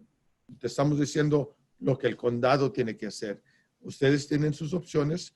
Ya Josh llegó a explicar cuáles pueden ser las dificultades en esas opciones, pero a lo menos queremos ofrecerte la información, asegurar que lo estamos haciendo justo y transparente y que las familias que tienen familiares que posiblemente están indocumentados, vamos a respetar eso. Vamos a trabajar con Josh para acudir el dinero necesario para asegurar que todos están tratados igualmente y que están recibiendo el mayor valor por sus hogares. Así que gracias por participar. Yo todavía me voy a quedar aquí un ratito más, pero yo quería asegurar que estamos hablando directamente a la comunidad. Gracias. Thank you, Josh. Buenos días. ¿Me escucha? Buenos días. Thank you, Commissioner. All right. Adelante. Let's go ahead and take another question, please. Hola, señora otra. Yes, señora. Dígame, señora. Casi no la escuchamos, pero adelante. Bueno, mire, mi pregunta es que nosotros, ¿verdad? Estamos ya ubicados y algunos de nosotros ya no debemos las casas. Ok, yo comprendo de las inundaciones. De hecho, nunca ha habido un muerto, ¿verdad? Nos preocupamos poquito, pero no es que nos desesperemos tanto. Pero mi pregunta es, ¿ustedes se comprometen a pagar una casa completamente y de una vez o nosotros vamos a tener que seguir pagando una casa si en caso usted nos muere? Esta es mi pregunta, porque he oído que ustedes van a pagar una parte y la otra parte hasta después. ¿Y qué nos asegura eso? Que ustedes van a seguir pagando después. Esa es mi pregunta. So I don't own my house, and I do understand about the floods. There have been no deaths here, but I do understand about the floods.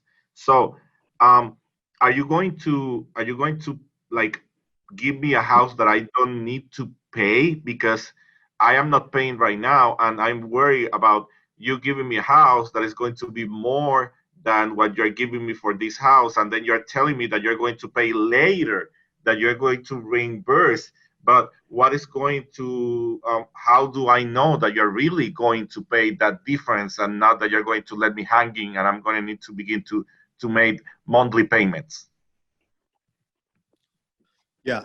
So the program is designed to make sure that you are in an equal or better financial position than what you were right now. That being said, the timing of when you get into your new home versus when we purchase this home, we want to match those up as closely as possible to minimize any type of payment that you have to make while we're closing on the other home. So we want to work with you closely on the timing. El programa está diseñado para asegurarse que usted esté en una situación financiera igual o mejor de la que está ahora.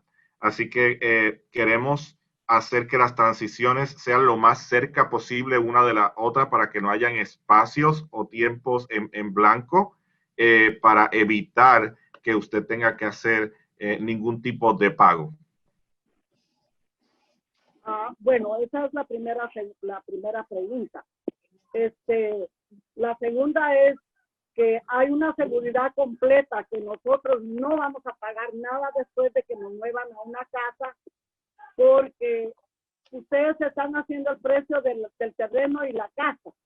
Estamos entendiendo que si nos sacan, tenemos que dejar el terreno, pero también en otra parte, que nosotros ya no paguemos absolutamente ni un centavo, porque no nos conviene que ustedes nos desubican de un lugar que ya tenemos bastante sentimiento aquí y ya hemos nosotros luchado con estas inundaciones y sin embargo no nos ha afectado. Gracias a Dios nunca ha habido aquí un muerto. Yo tengo 40 años aquí y en realidad necesitamos un lugar que ustedes estén seguros que no se inunda, porque hemos visto, señor, que están echando demasiado cemento en todas partes y el agua no tiene dónde correr.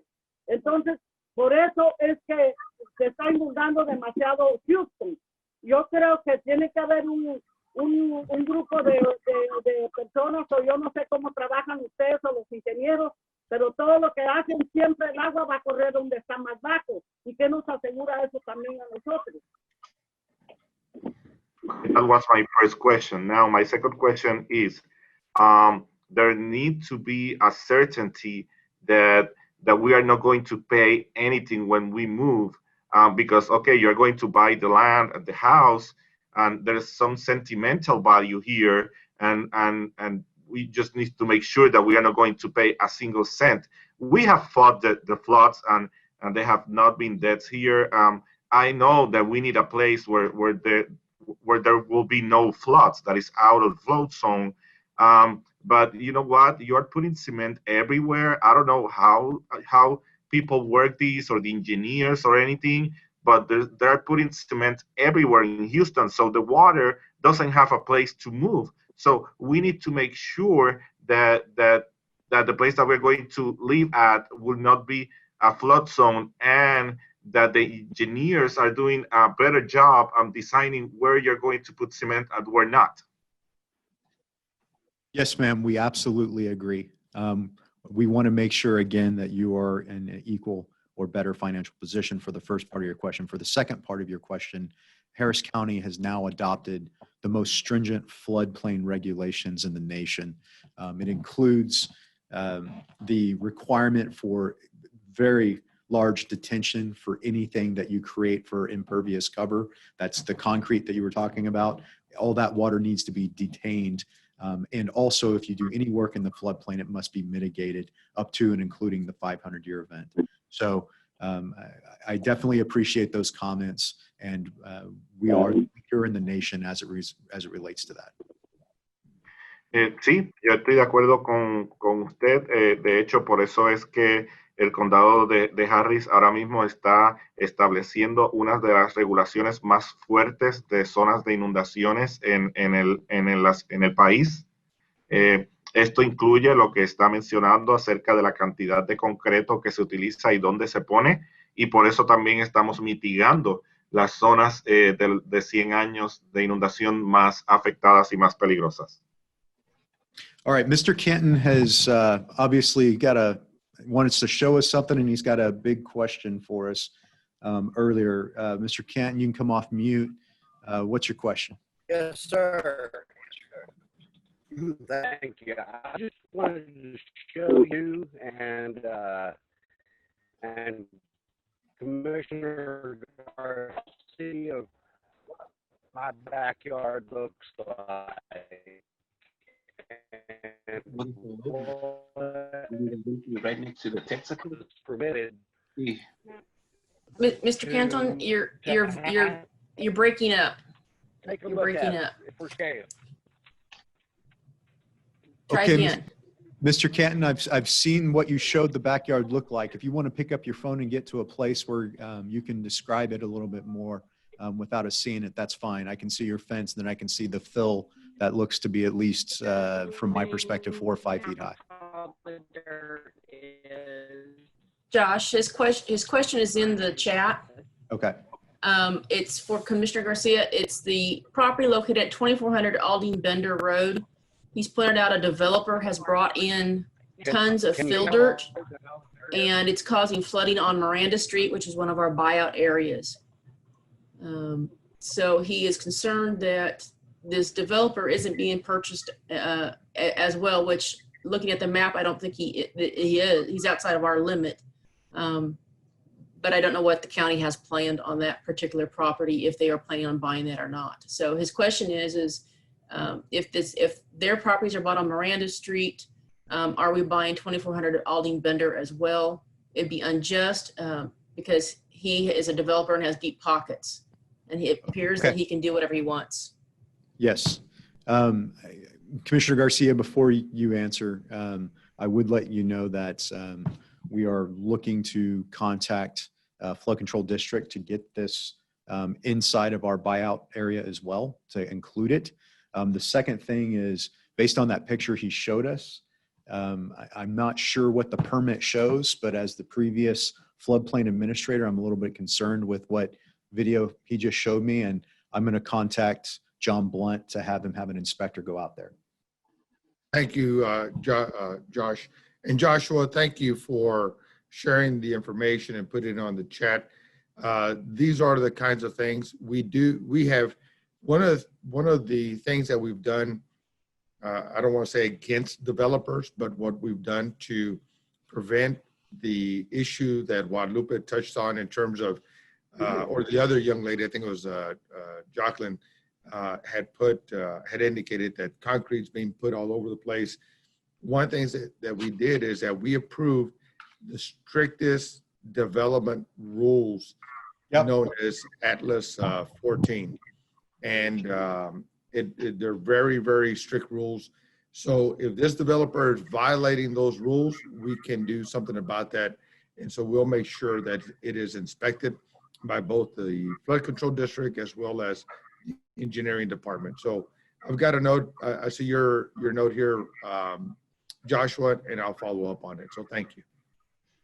El señor Canton estaba haciendo una pregunta y mostrándonos imágenes de la parte de atrás de su propiedad, donde un desarrollador está localizando, digamos, escombros y tierra por el desarrollo que está haciendo, hasta 4 o 5 pies de altura, a lo que el señor Josh, pues aparenta que este terreno no está incluido dentro del programa de compra, a lo que el señor Josh respondió que se está tratando de incluir este terreno como parte del programa de compra, y él en algún momento fue director del el departamento que trabaja con zonas de inundaciones, y definitivamente está preocupado al ver esas imágenes y va a investigar al respecto. Algo no está bien.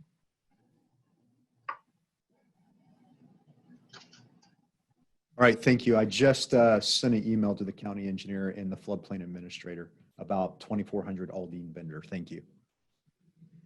Se acaba de enviar un correo electrónico al departamento de ingenieros y de inundaciones referentes al 2400 de Aldine. Gracias. Thank you, Josh. I was just about to do that. I took care of it, sir. Thank you. Okay. Next question, please. Emma, would you like to look at, I was going to say, yeah, we need to go like to the chat. Yeah, the chat and some of these Spanish ones, because I can't interpret them.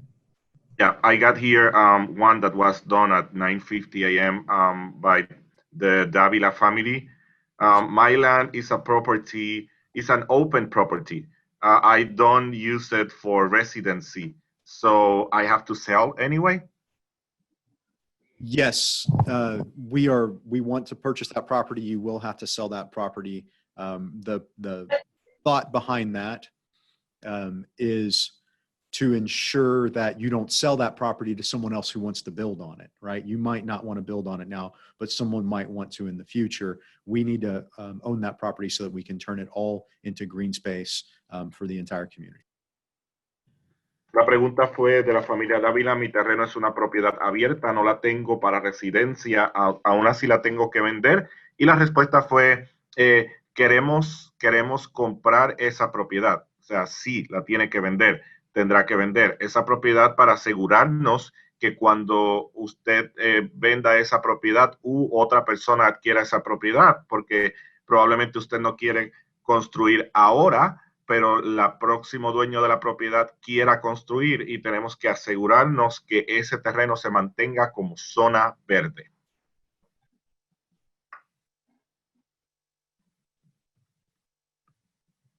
Okay, let's go to the next one. Okay. Good morning. I live at 12316 Chrisman Road. My property is on 2 lots, address 12316 and 12314. Paperwork from you refers to 12314 only. Does this mean you only want to obtain 1 lot, which is the one that does not have my home on it? Buenos días, yo tengo 2 lotes, tengo 2 direcciones, pero la carta solamente menciona una. ¿Ustedes solamente van a comprar un lote o los 2? Are you going to buy both lots or only the one in the letter? Both lots. Vamos a comprar los 2 lotes. And I would encourage you to discuss that with your eligibility specialist so we can clarify if we did miss a letter that needed to be sent out. También debe discutir eso con su especialista en elegibilidad, solo en caso de que se nos haya pasado por alto enviarle una segunda carta. They just can't be. Hola, disculpe, quería hacer una pregunta directamente al comisionado Adrián García. Dígame, Perla. Quería saber por qué no vienen y visitan las áreas para que vean lo destruidas que están de falta de servicios, como limpieza, y también que nos hace falta el drenaje, nos hace falta otras cosas. Y probablemente no sea inundación por naturaleza, sino inundación por provocar. Ya es desde que abren compuertas de conro y también falta de servicios. Gracias, Perla. And Gama, I'm going to respond to her directly, but I'll let you translate. Perla, gracias por la pregunta. Y yo he visitado toda la área de Aldin, lo conozco bien. Y por eso hay muchas cosas que se están llevando a cabo que se comenzaron casi inmediatamente después de el huracán Harvey. Los proyectos que estamos llevando a cabo, por ejemplo, el de el Lauder Basin, son proyectos que se han programado y lo estamos haciendo precisamente para tratar de traer apoyo y protección a varios territorios, pero en particular a Aldin. Pero vemos que, y según dejamos que los ingenieros llegan a estudiar todo, entender todo, entonces recomendar cuáles son los pasos necesarios para tomar. Entonces, esos proyectos como el de Lauder Basin nos va a ayudar bastante, pero todavía no nos están protegiendo completamente. Entonces, desafortunadamente tenemos que todavía llevar a cabo otros proyectos como de compra para primeramente tratar de cuidar las vidas que viven allí. Segundo, porque ya después que vienen las inundaciones, si el territorio queda en las manos de uno y no hay dinero para apoyarlos, entonces muchas veces esas áreas se llegan a quedar sin atención, llegan a ser grandes riesgos en aspectos de salud pública. Entonces, Ese es un esfuerzo para nosotros para tratar de adelantarnos de esos daños y proteger la gente. Y no me acuerdo quién lo había mencionado, pero como dices, la agua que viene de otras áreas corre aquí para el condado.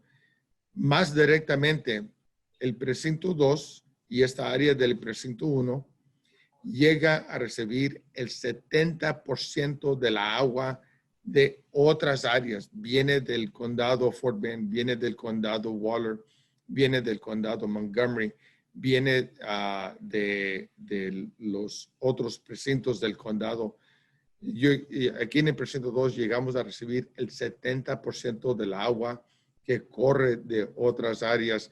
Entonces, por eso los proyectos de ingeniería que necesitamos, no los podemos hacer lo más pronto que se requieren. Entonces, por eso esos proyectos de compra son parte de esos proyectos también. So Agama, I'll let you take a shot at the translation. Yes, sir. Just a moment. I'm sorry. Thank you for that question. Actually, I have gone to those areas, especially Aldine. I know that area well, and that's why there are things that we are doing directly after the Hurricane Harvey. For example, the Lider Basin.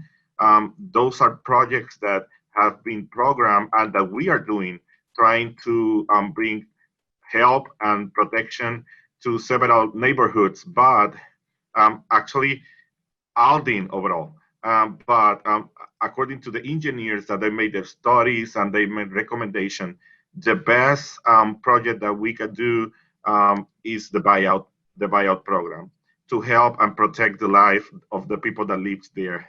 Because when there are floods and there is no money after the flood to help these communities, these zones turn into a risk zone for the health of the public. And we need to protect the people from those damages. Now, like you people said, there are waters that come from other areas, like directly to the precinct 2 and some areas of the precinct 1. We receive 70% of the waters from other areas like Fort Bend County and other counties. That's why engineer projects that we need, we cannot do them. We cannot do the engineer projects that we need to protect those areas as soon as is required. So that's why the buyout program is part of those projects too. Good shot, Gama. And just to clarify, the engineering projects that we're doing, they're not enough. And we can't do them fast enough. And so regretfully, the buyout program has to accompany those types of engineering projects, just because there's property in harm's way and people in harm's way. So this is unfortunately one of the ways that we try to address the issues that we have. I do want to make mention something very quickly, Josh, that I got a message from one of the folks on the call. The community is going to be coming to CSD with a lot of questions. They're going to be, I guess, following up on their applications and things of that nature. We just need to ensure that they have quick response. Someone mentioned that they've sent a message to CSD 5 days ago and have not yet received a response. I do want, so, let's make sure that we're actively following up on the community's questions and concerns as they come in. But let me also say to the public that every department in Harris County is involved in the COVID emergency. CSD is actively involved in the COVID response. It is a major priority for their work and their staff. So please bear with us. They're going to do their very best to be responsive. But we all have many things, and now we're dealing with a possible hurricane coming our way. So we are all juggling many things. This is not to make an excuse, but just simply to be very clear that they'll be responsive, but just please be patient with all that we got going on at the moment. Más quería mencionar que alguien me había mandado un mensaje indicando que le habían mandado un mensaje al departamento de CSD hace 5 días y que todavía no habían recibido una respuesta. Yo también y mi oficina, aquí tengo alguien de mi equipo que se llama Mercedes Sánchez, que también va a estar vigilando este proyecto y vamos a hacer todo posible para apoyar que ustedes lleguen a recibir toda la información, lleguen a recibir las respuestas que necesitan, pero también no para dar ninguna excusa, pero para explicar que el departamento de CSD, igual como mi oficina, otros, todos tenemos la prioridad del virus corona y entonces ellos tienen eso como una gran prioridad, igualmente que nosotros. Ahora tenemos la posibilidad de un huracán viniendo, entonces siempre estamos manejando varias cosas. Entonces, por favor, nomás su paciencia, pero sí le vamos a responder a todas las preguntas que lleguen a entrar. Gracias. Thank you. Thank you, Commissioner. And real quick, before we get to your question, ma'am, I see you there. Thank you so much.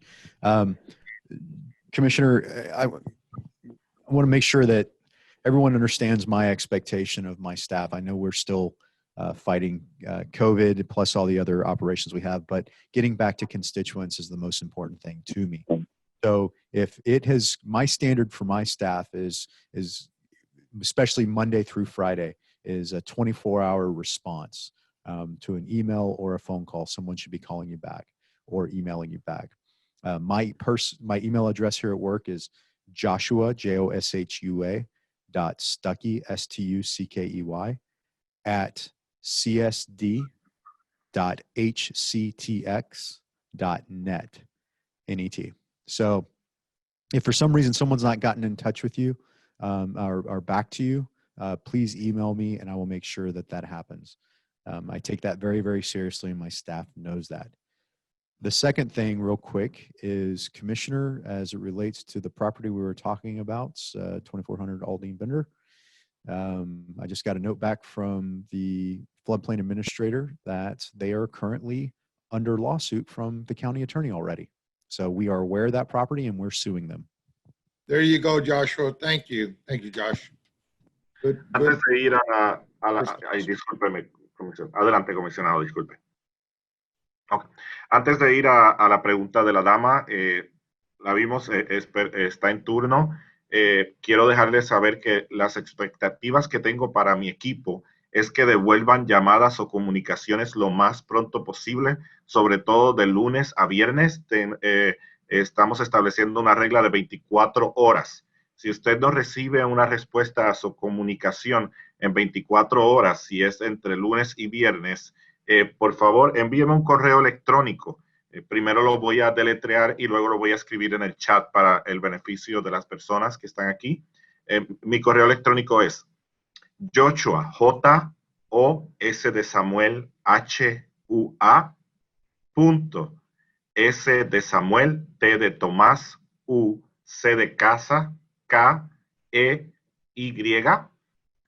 arroba, C de casa, S de Samuel, D de dedo, punto, H, C de casa, T de Tomás, X, punto, N de Nancy, E, T de Tomás.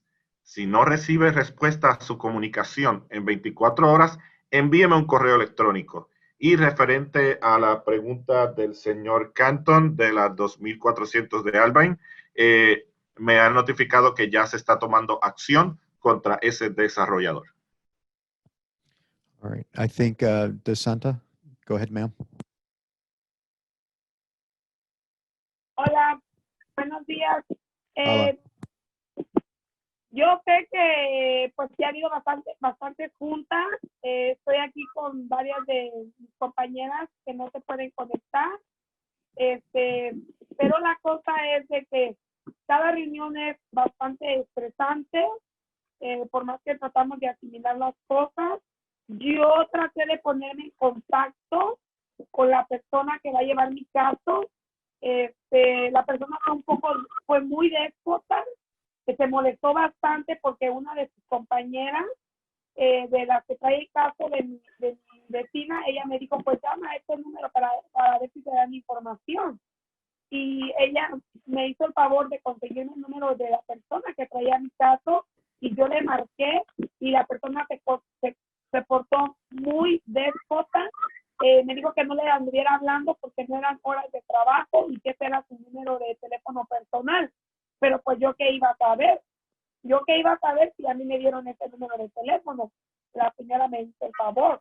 Entonces, hasta la fecha no me ha llamado, y muy estresante estar consiguiendo números de teléfono. Tengo 4 hijos, acaba de empezar con la escuela. La escuela está queriendo recuperar todo lo que han perdido ellos del aprendizaje. Entonces, quiero que tomen en cuenta bien, por favor, y ya definan una buena determinación, qué es lo que van a hacer, qué es lo que nos van a proponer, porque cada junta se habla una cosa, se dice otra cosa, y en los papeles también. Entonces, pues así como quieren proceder, apurar y todo, si ustedes mismos nos están poniendo cada vez trabas y no les entendemos. Ese es mi comentario, pues, ¿verdad? Okay, Gamma. Yes, there have been several meetings. I am here with several people from my community that cannot connect, so they are here. The meetings has been really stressing. I've been trying to get a hold of my case manager.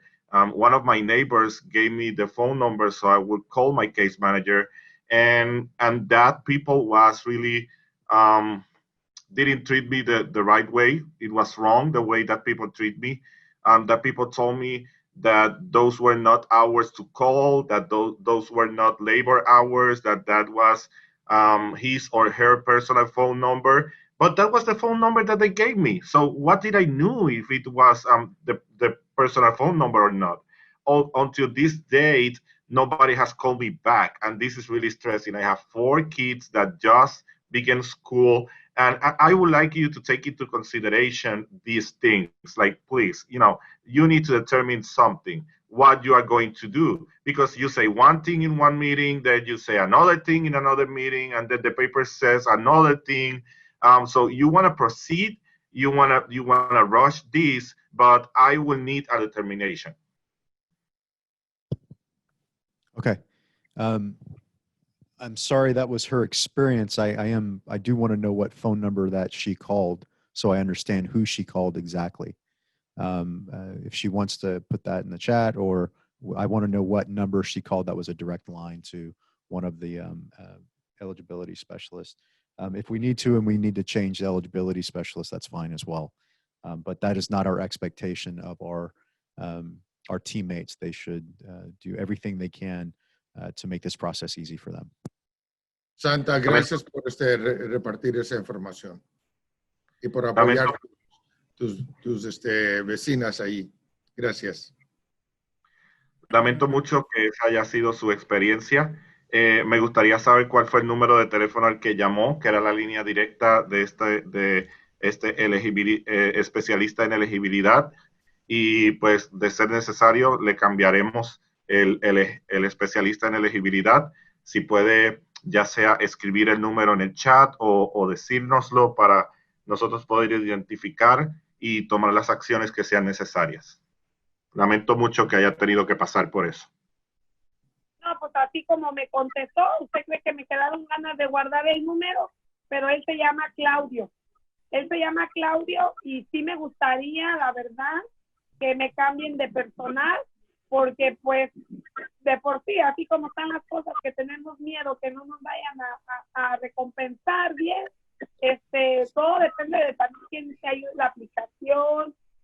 confianza, ¿verdad? Y todo, entonces, yo no tengo nada contra nadie, pero la persona se llama Claudio, pero sí no me voy a sentir segura de que él lleve mi caso. Well, his name is Claudio. I didn't save the phone number because the way that he treated me is not, it was, I don't want to talk with that person again. So yes, I do need someone new because I don't trust that he's going to treat me the fair way that I deserve to be treated. Okay. Let's see if we can find a way to resolve this on my team side, please. Ma'am, would you mind giving me your name so I make sure I have it so that we can contact you? Me podría dar, vamos a definitivamente a resolver esto de nuestro lado con nuestro equipo. Por favor, me podría dar su nombre para resolver, para asegurarnos que tomamos esto y la acción que es necesaria. I don't want a number, just the name, her name. Sí, no quiero un número, solamente su nombre. Mi nombre es Santa Judith. ¿Me podría repetir el apellido? Santa Contreras. Got it. Gracias. Josh, if I could. Yes, Commissioner. I've got a message here from Jose Tames that he mentions that well, at least he's speaking for himself, but maybe for a few others, that folks are feeling like they're being bounced around all over the place, and that numbers that they're calling aren't being answered. Let's see, and that there's not very much communication. So just FYI that this is being Team, repeated. could you please put up our phone number again on the slides? Make sure everyone has that phone number. I've tested this throughout the week multiple times and even had some of your staff help me on the Spanish side to make sure it was right. But a human being actually answers this phone number, and we've got staff members to make sure that they get to their eligibility specialist. José Tamés, yo vi su mensaje en el chat y ese es el teléfono que el señor Stuckey indica que una persona actual lo va a contestar, así para prevenir que que se siente como pelota. Así que por favor marque ese teléfono. Ese es el teléfono que les puede, que alguien les va a contestar y de ahí manejar el proceso. Pero el señor Stuckey está atento de las preocupaciones del servicio que ustedes necesitan y merecen. Thank you, Commissioner. Josh, if I might add, just to let people know, that is a main number. And so we do have a call tree. So if you want the post-disaster relocation and buyout program, it's option 2. There is a Spanish side of it as well, but there are other programs that are on that call. So that's a key thing to know. Okay. And make sure you, un momento, señor. And make sure that you listen, because it's on the phone as well. It's called the Post-Disaster Relocation and Buyout Program. I wanted to say that a couple more times. A Post-Disaster Relocation and Buyout Program. Make sure that that's the number you hit, and then we're ready to receive your call. All right, señor, go ahead. Asegúrese, queremos aclarar que ese es un número de teléfono general, así que tiene que asegurarse de apretar la opción 2 y asegúrese de escuchar bien el nombre del programa. Es Programa de Reubicación Posterior de los Desastres y Compra. Quiero repetirlo. Programa de Reubicación Posterior de los Desastres y Compra. Hay varios programas en ese teléfono. Una vez más, Programa de Reubicación Posterior de los Desastres y Compra. Okay. We've got about another 9 minutes or so to take questions. Go ahead. Tenemos 9 minutos más para aceptar preguntas. Adelante. Buenos días, yo soy Fabiola, ¿cómo están? Good morning. Morning, Fabiola. Can you How guys are you? take my question? Sí, Fabiola, go ahead. Okay. Gracias. My neighbors, lo voy a hacer en inglés y en español porque yo sé que para la señora a veces es mucho trabajo, pero la pregunta que tengo es que más que todo es un comentario. Los vecinos, los que están de acuerdo, dicen que sí están de acuerdo, pero el problema que tienen es porque el valor que ustedes van a dar de la propiedad es el que tienen antes de la inundación Harvey, lo cual después de Harvey muchos hicieron renovaciones y arreglos y eso no está incluido en el valor del condado. Entonces ellos creemos que no nos va a beneficiar porque si la casa cuesta, tienen ustedes el valor de 35,000 o 40,000. No es el valor. ¿Y cómo van a ustedes de 35,000 brincar a 160,000? Es algo que es difícil de creer. Esa es la número uno. ¿O cómo van a ustedes a comparar o llegar a ese precio? My neighbors are stating that some of them do agree, some of them don't agree. But the ones that agree are very concerned because the price that you guys are willing to give us is before Harvey, which before Harvey, many of the houses were not remodeled and no repair. And after Harvey, many houses were repaired and upgraded. So the prices that you guys have in your records in the county could be 35, 25, 40. And how you guys going to meet the difference from 35 to 150 to 180? It is very hard for them to believe that amount or it will be reachable. And that's what a lot of them, or the ones that I have spoken with, they have stated that if you guys will say, this is what this will be, we'll be willing to give you this amount. And then, they will agree. But if you guys says that, then this is the price we have, but then you find the house, it's kind of hesitant to believe. Instead just saying, yes, this is what we're going to give you, because they feel like you guys are buying our properties. We didn't come to you. So why we not, why we not just put the price and say, this is what I want? Now, that's number one. Ellos dicen que porque, this part I didn't say it in Spanish, so I'll go ahead and say it. Muchos dicen que ustedes vienen a comprando la propiedad.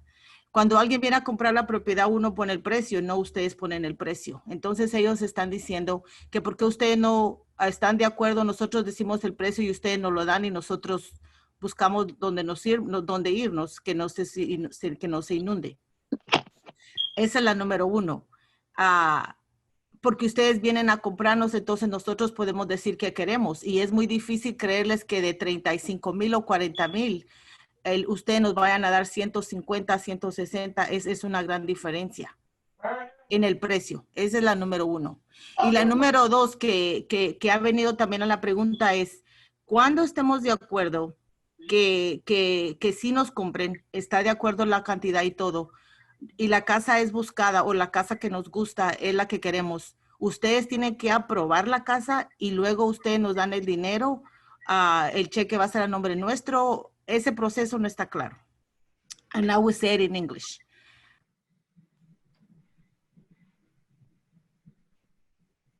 Fabiola, we lose you. Fabiola, you still there? I'm sorry. I had it on mute. Okay. Yeah. I was, I don't know what part you guys listened to. No, we got right there at the end where you said, now I'm going to say it in English. Okay.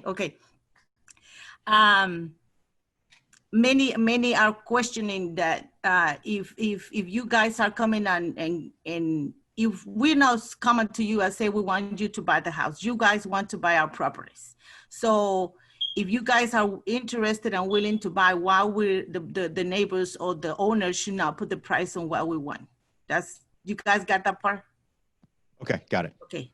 Now the second thing that they say, that if it's an amount that is worth it, like many neighbors, they're debt free. On top of that, it's safe over here besides the flood. And on top of that, you know, there is no crime. So, you know, it's a lot of things that we look after each other. So it's a lot of things that take in considerations.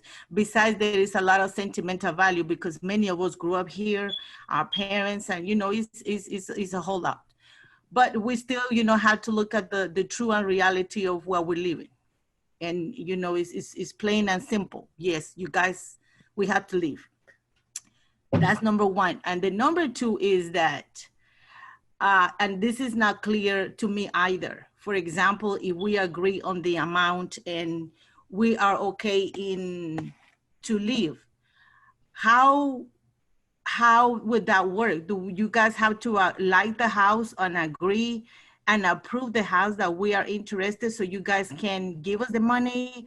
Or is automatically, okay, this is the money you get, look at the house, and this is, I mean, this is not the clear part to me. So just please explain. Sure. So let me hit on the first part of this, which was, you know, the difference between before Harvey versus after Harvey, depending on whether or not you owned it before Harvey or owned it after Harvey. The main thing that the reason it is that way is to make sure that people that didn't repair don't get a disbenefit as well. But regardless, don't forget that this program has, the most important thing we need to do is get the appraisal done now so that we can start talking about those numbers. There are two sides of this transaction. There is the side where we say we are going to purchase your property and here's the value for it. But then there's the other side of it, in which this leads into the second part of your question. There's another side of this program that says, we're going to find a comparable home with you, or you find it out there, and we're going to look in the market of what homes are available, what those prices are, and make sure that you are able to move into that home with the same or better financial position that you were. As your example was, the house is paid for. Well, then we should be paying for the house. So it does to some extent matter what we pay for your home, but the whole transaction at the end of the day is that you were back at the same as what you were. You know, the examples we showed in there is where all of a sudden you may have had a home that was paid off. And yes, let's say we said it was $60,000, but in order to give you a comparable home, it's, you know, $120,000 in the market right now for a comparable home. Well, that home's going to be paid off, and you just received the benefit of an additional $60,000, and your overall equity is $120,000. So don't forget, it's both sides of the transaction. Go ahead, Gemma. La primera parte es acerca de la diferencia del valor antes y después de Harvey, dependiendo de si la compró antes o después de Harvey. La razón de esto es mayormente para las personas que no repararon sus casas, para que puedan tener esa valoración antes de que hayan sido afectadas. Lo más importante es tener la valoración primero para comenzar esta parte del proceso. Hay dos lados de este proceso. O sea, primero este es el valor de la propiedad. Vamos a encontrar comparables para valorar su casa, y la otra parte es que se pueda mudar a una de esas casas según el valor comparable. Al final es que usted pueda estar en una situación financiera igual o mejor. Los ejemplos son que si su casa es de $100,000 y la casa comparable a la que usted tiene en este momento cuesta $160,000, le podamos dar una ayuda de $60,000 para que esté en la misma situación o mejor situación financiera de la que está en este momento. Okay, it's 12 o'clock. Let's see. I know the commissioner is going to have to leave here very soon. Team, you guys want to find a question from the chat? Thank you, Josh. I was trying to do a couple of things over here. There is a question from Jose Tames again. And this question is if there will be a letter being mailed out of when it's time to sell. I'm assuming the deadlines and timelines. Sure. Right now, there are letters, and we're in our second series of letters right now. But the letter, an official letters that will be on an individual basis based on where they are in the program. So as example, the letters are right now, this program exists. You have a scheduled meeting with your eligibility specialist. You need to bring in these documents, these paperwork, or provide us these documents and paperwork.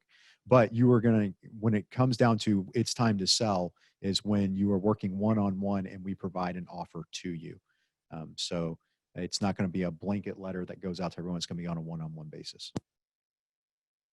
La pregunta era si va a haber una carta expresando acerca de cuándo se tiene que vender. Y la respuesta, estamos en este momento en la segunda ronda de cartas, cartas oficiales de donde están en el programa. Ahora mismo las cartas dicen el programa existe y tiene una reunión con su especialista en elegibilidad y necesita proveer estos documentos. Ahora, referente al momento de vender la carta, ya no sería, de vender la casa, disculpen, ya no sería una carta enviada, sino que sería un proceso 1 a 1 con su especialista en elegibilidad y su especialista en relocalización. Thank you, Gama. And Josh, here's a very good question. This person indicates that the property values are very low in the area because the area has been historically neglected, which I don't disagree with. The question is, are there any programs which would include adding any value based on time and home, the community culture, and the community value? Is there an opportunity to do that with this particular program? And I guess let me just add another question to that. If you can explain where the data comes from and what's used maybe in aggregate to assess the value of the homes that are going to be purchased, or the properties that are going to be purchased. Yeah, yes, Commissioner. I've got actually from the engineering department, real property division, I've got Lori online and she can talk about that directly.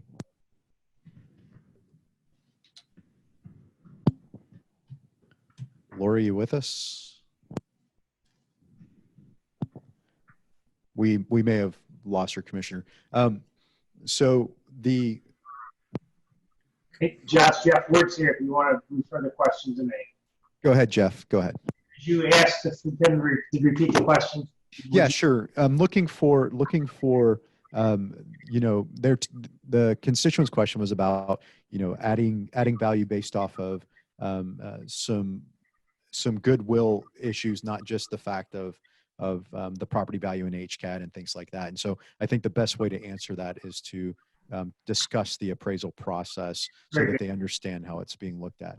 Yeah, so we will hire and have on board state certified independent appraisers. Those appraisers will look at the unique characteristics of the home and look at comparable sales in the same neighborhoods typically. And if they can't find comparables in the same neighborhoods, they'll look outside. But they do evaluate items that are similar to your home and similar to location. So indirectly, what you're asking for is partially taken into account in the appraisal process. That appraisal report, when complete, is also used in the relocation process to identify the unique characteristics of the home, so that the very experienced relocation agents from Community Services Division will be working to identify comparable replacement homes. There's not a specific valuation or additional valuation criteria for some of the intangible things that you mentioned, but I always say, let's see the offer and let's see the whole package to see how that relates to what you need and what you desire. I think you'll be pleasantly surprised in the process toward the end when you see the whole package and the extra incentives, for relocation that are being provided. So you will get a fair valuation on your property based upon the unique characteristics of that property. Go ahead, Josh. Thank you, Jeff. And please remember, Gama's got to translate too. So. Yeah, oh yeah, a lot, sorry. Go ahead, Gama. La pregunta es, en la comunidad las casas tienen unos valores muy bajos en el área, dado a que ha sido históricamente ignorada. Si el programa va a proveer valores intangibles como por cuestiones de cultura y familia y otros detalles de la comunidad, y de dónde viene la información para determinar el valor de las casas. La pregunta fue referida por Josh al Departamento de Ingeniería del Condado, quienes responden que lo primero es que se van a utilizar tasadores o evaluadores independientes certificados por el Estado que van a ver la propiedad y van a ver ventas comparables en el vecindario. Y si no hay ventas comparables en el vecindario, pues lo harán fuera del vecindario lo más cerca posible. Van a buscar casas similares a la suya para realizar esas comparables. También se utilizan para localizar o identificar características específicas de su casa para tratar de identificar o localizar casas comparables a la suya. No hay criterios específicos en cuanto a los intangibles que se mencionaron, como comunidad, cultura, familia, pero la mejor manera de ver esto es con el paquete final de ayudas que se puede proveer. Gracias, Kama. Okay, Commissioner, do you want to take one more? Yeah, let me take this last one. Disculpe, ¿puedo preguntar algo, comisionado? Un segundito, por favor, Perla. First, I just want to thank Josh and your team for taking time out of a very precious Saturday.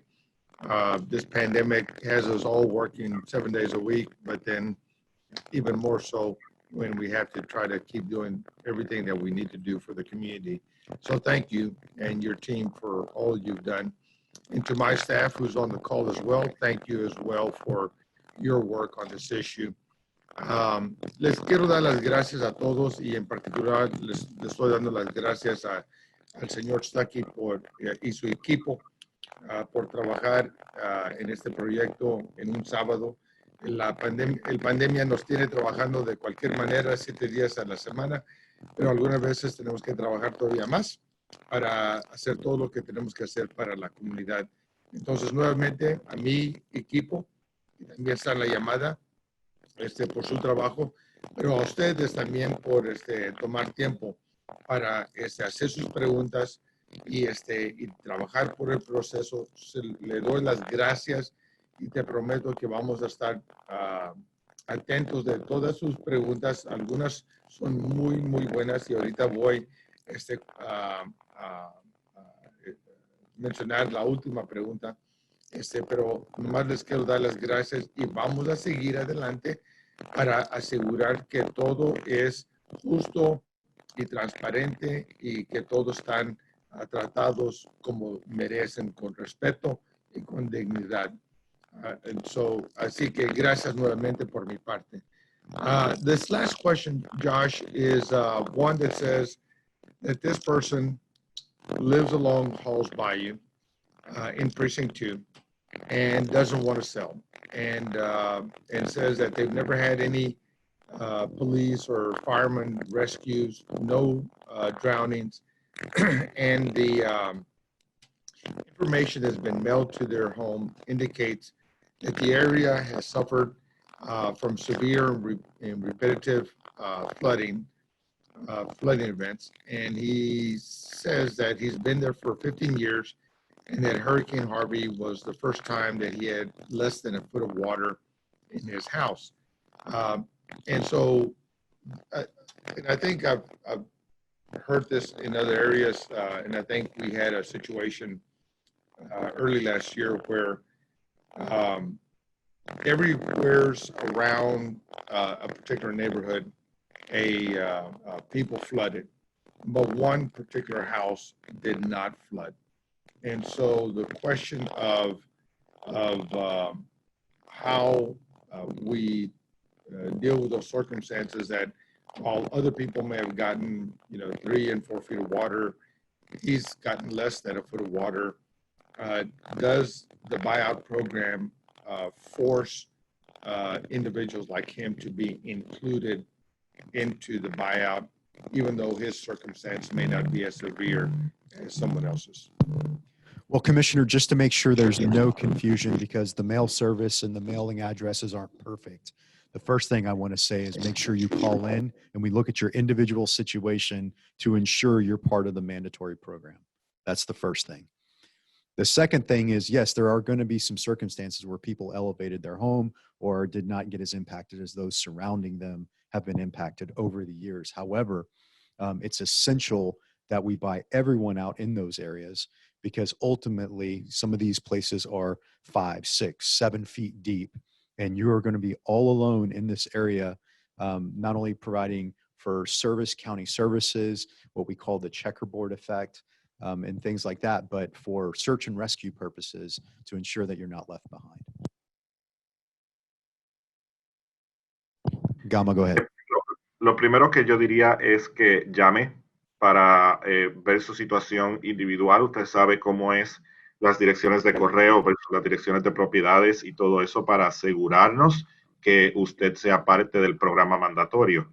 Ahora, sí, también sabemos que hay personas que elevan su casa y sus casas no se inundan, o ese pequeño sector específico no se inunda, pero tenemos que comprar esas casas para evitar el efecto tablero de damas, donde unas áreas están inundadas y otras no, y se crea una isla. Entonces el personal de emergencia como quiera tiene que ir a esas áreas para atender específicamente esas casas o áreas pequeñas que quedan solas con todo inundado a su alrededor.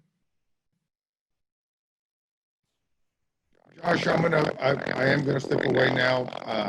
Thank you. Gracias a todos. Disculpa, tengo que salir a otra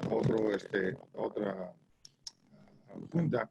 Así que gracias a todos, Guadalupe, Perla, Shirley. Gracias a todos por participar en esta junta santa.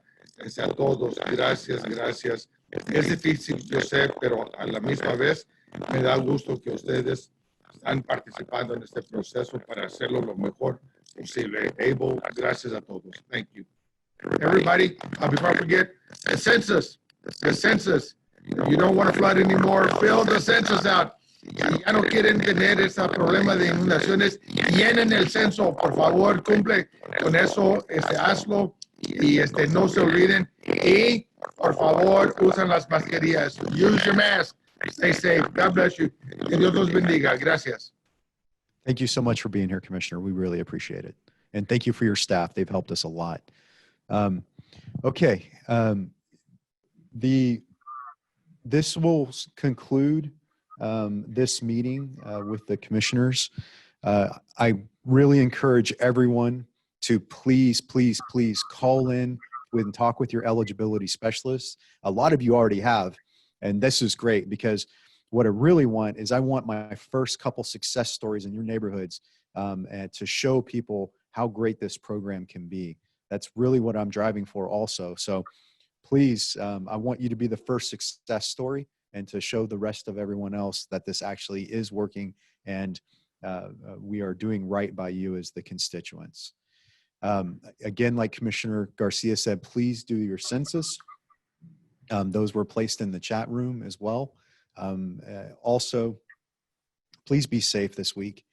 We have 2 storms heading this way. Like I've told y'all in the past, I have personally flooded twice in my life and eventually had to be moved by the government out of where I was at. And I can tell you, even to this day, that I am on higher ground.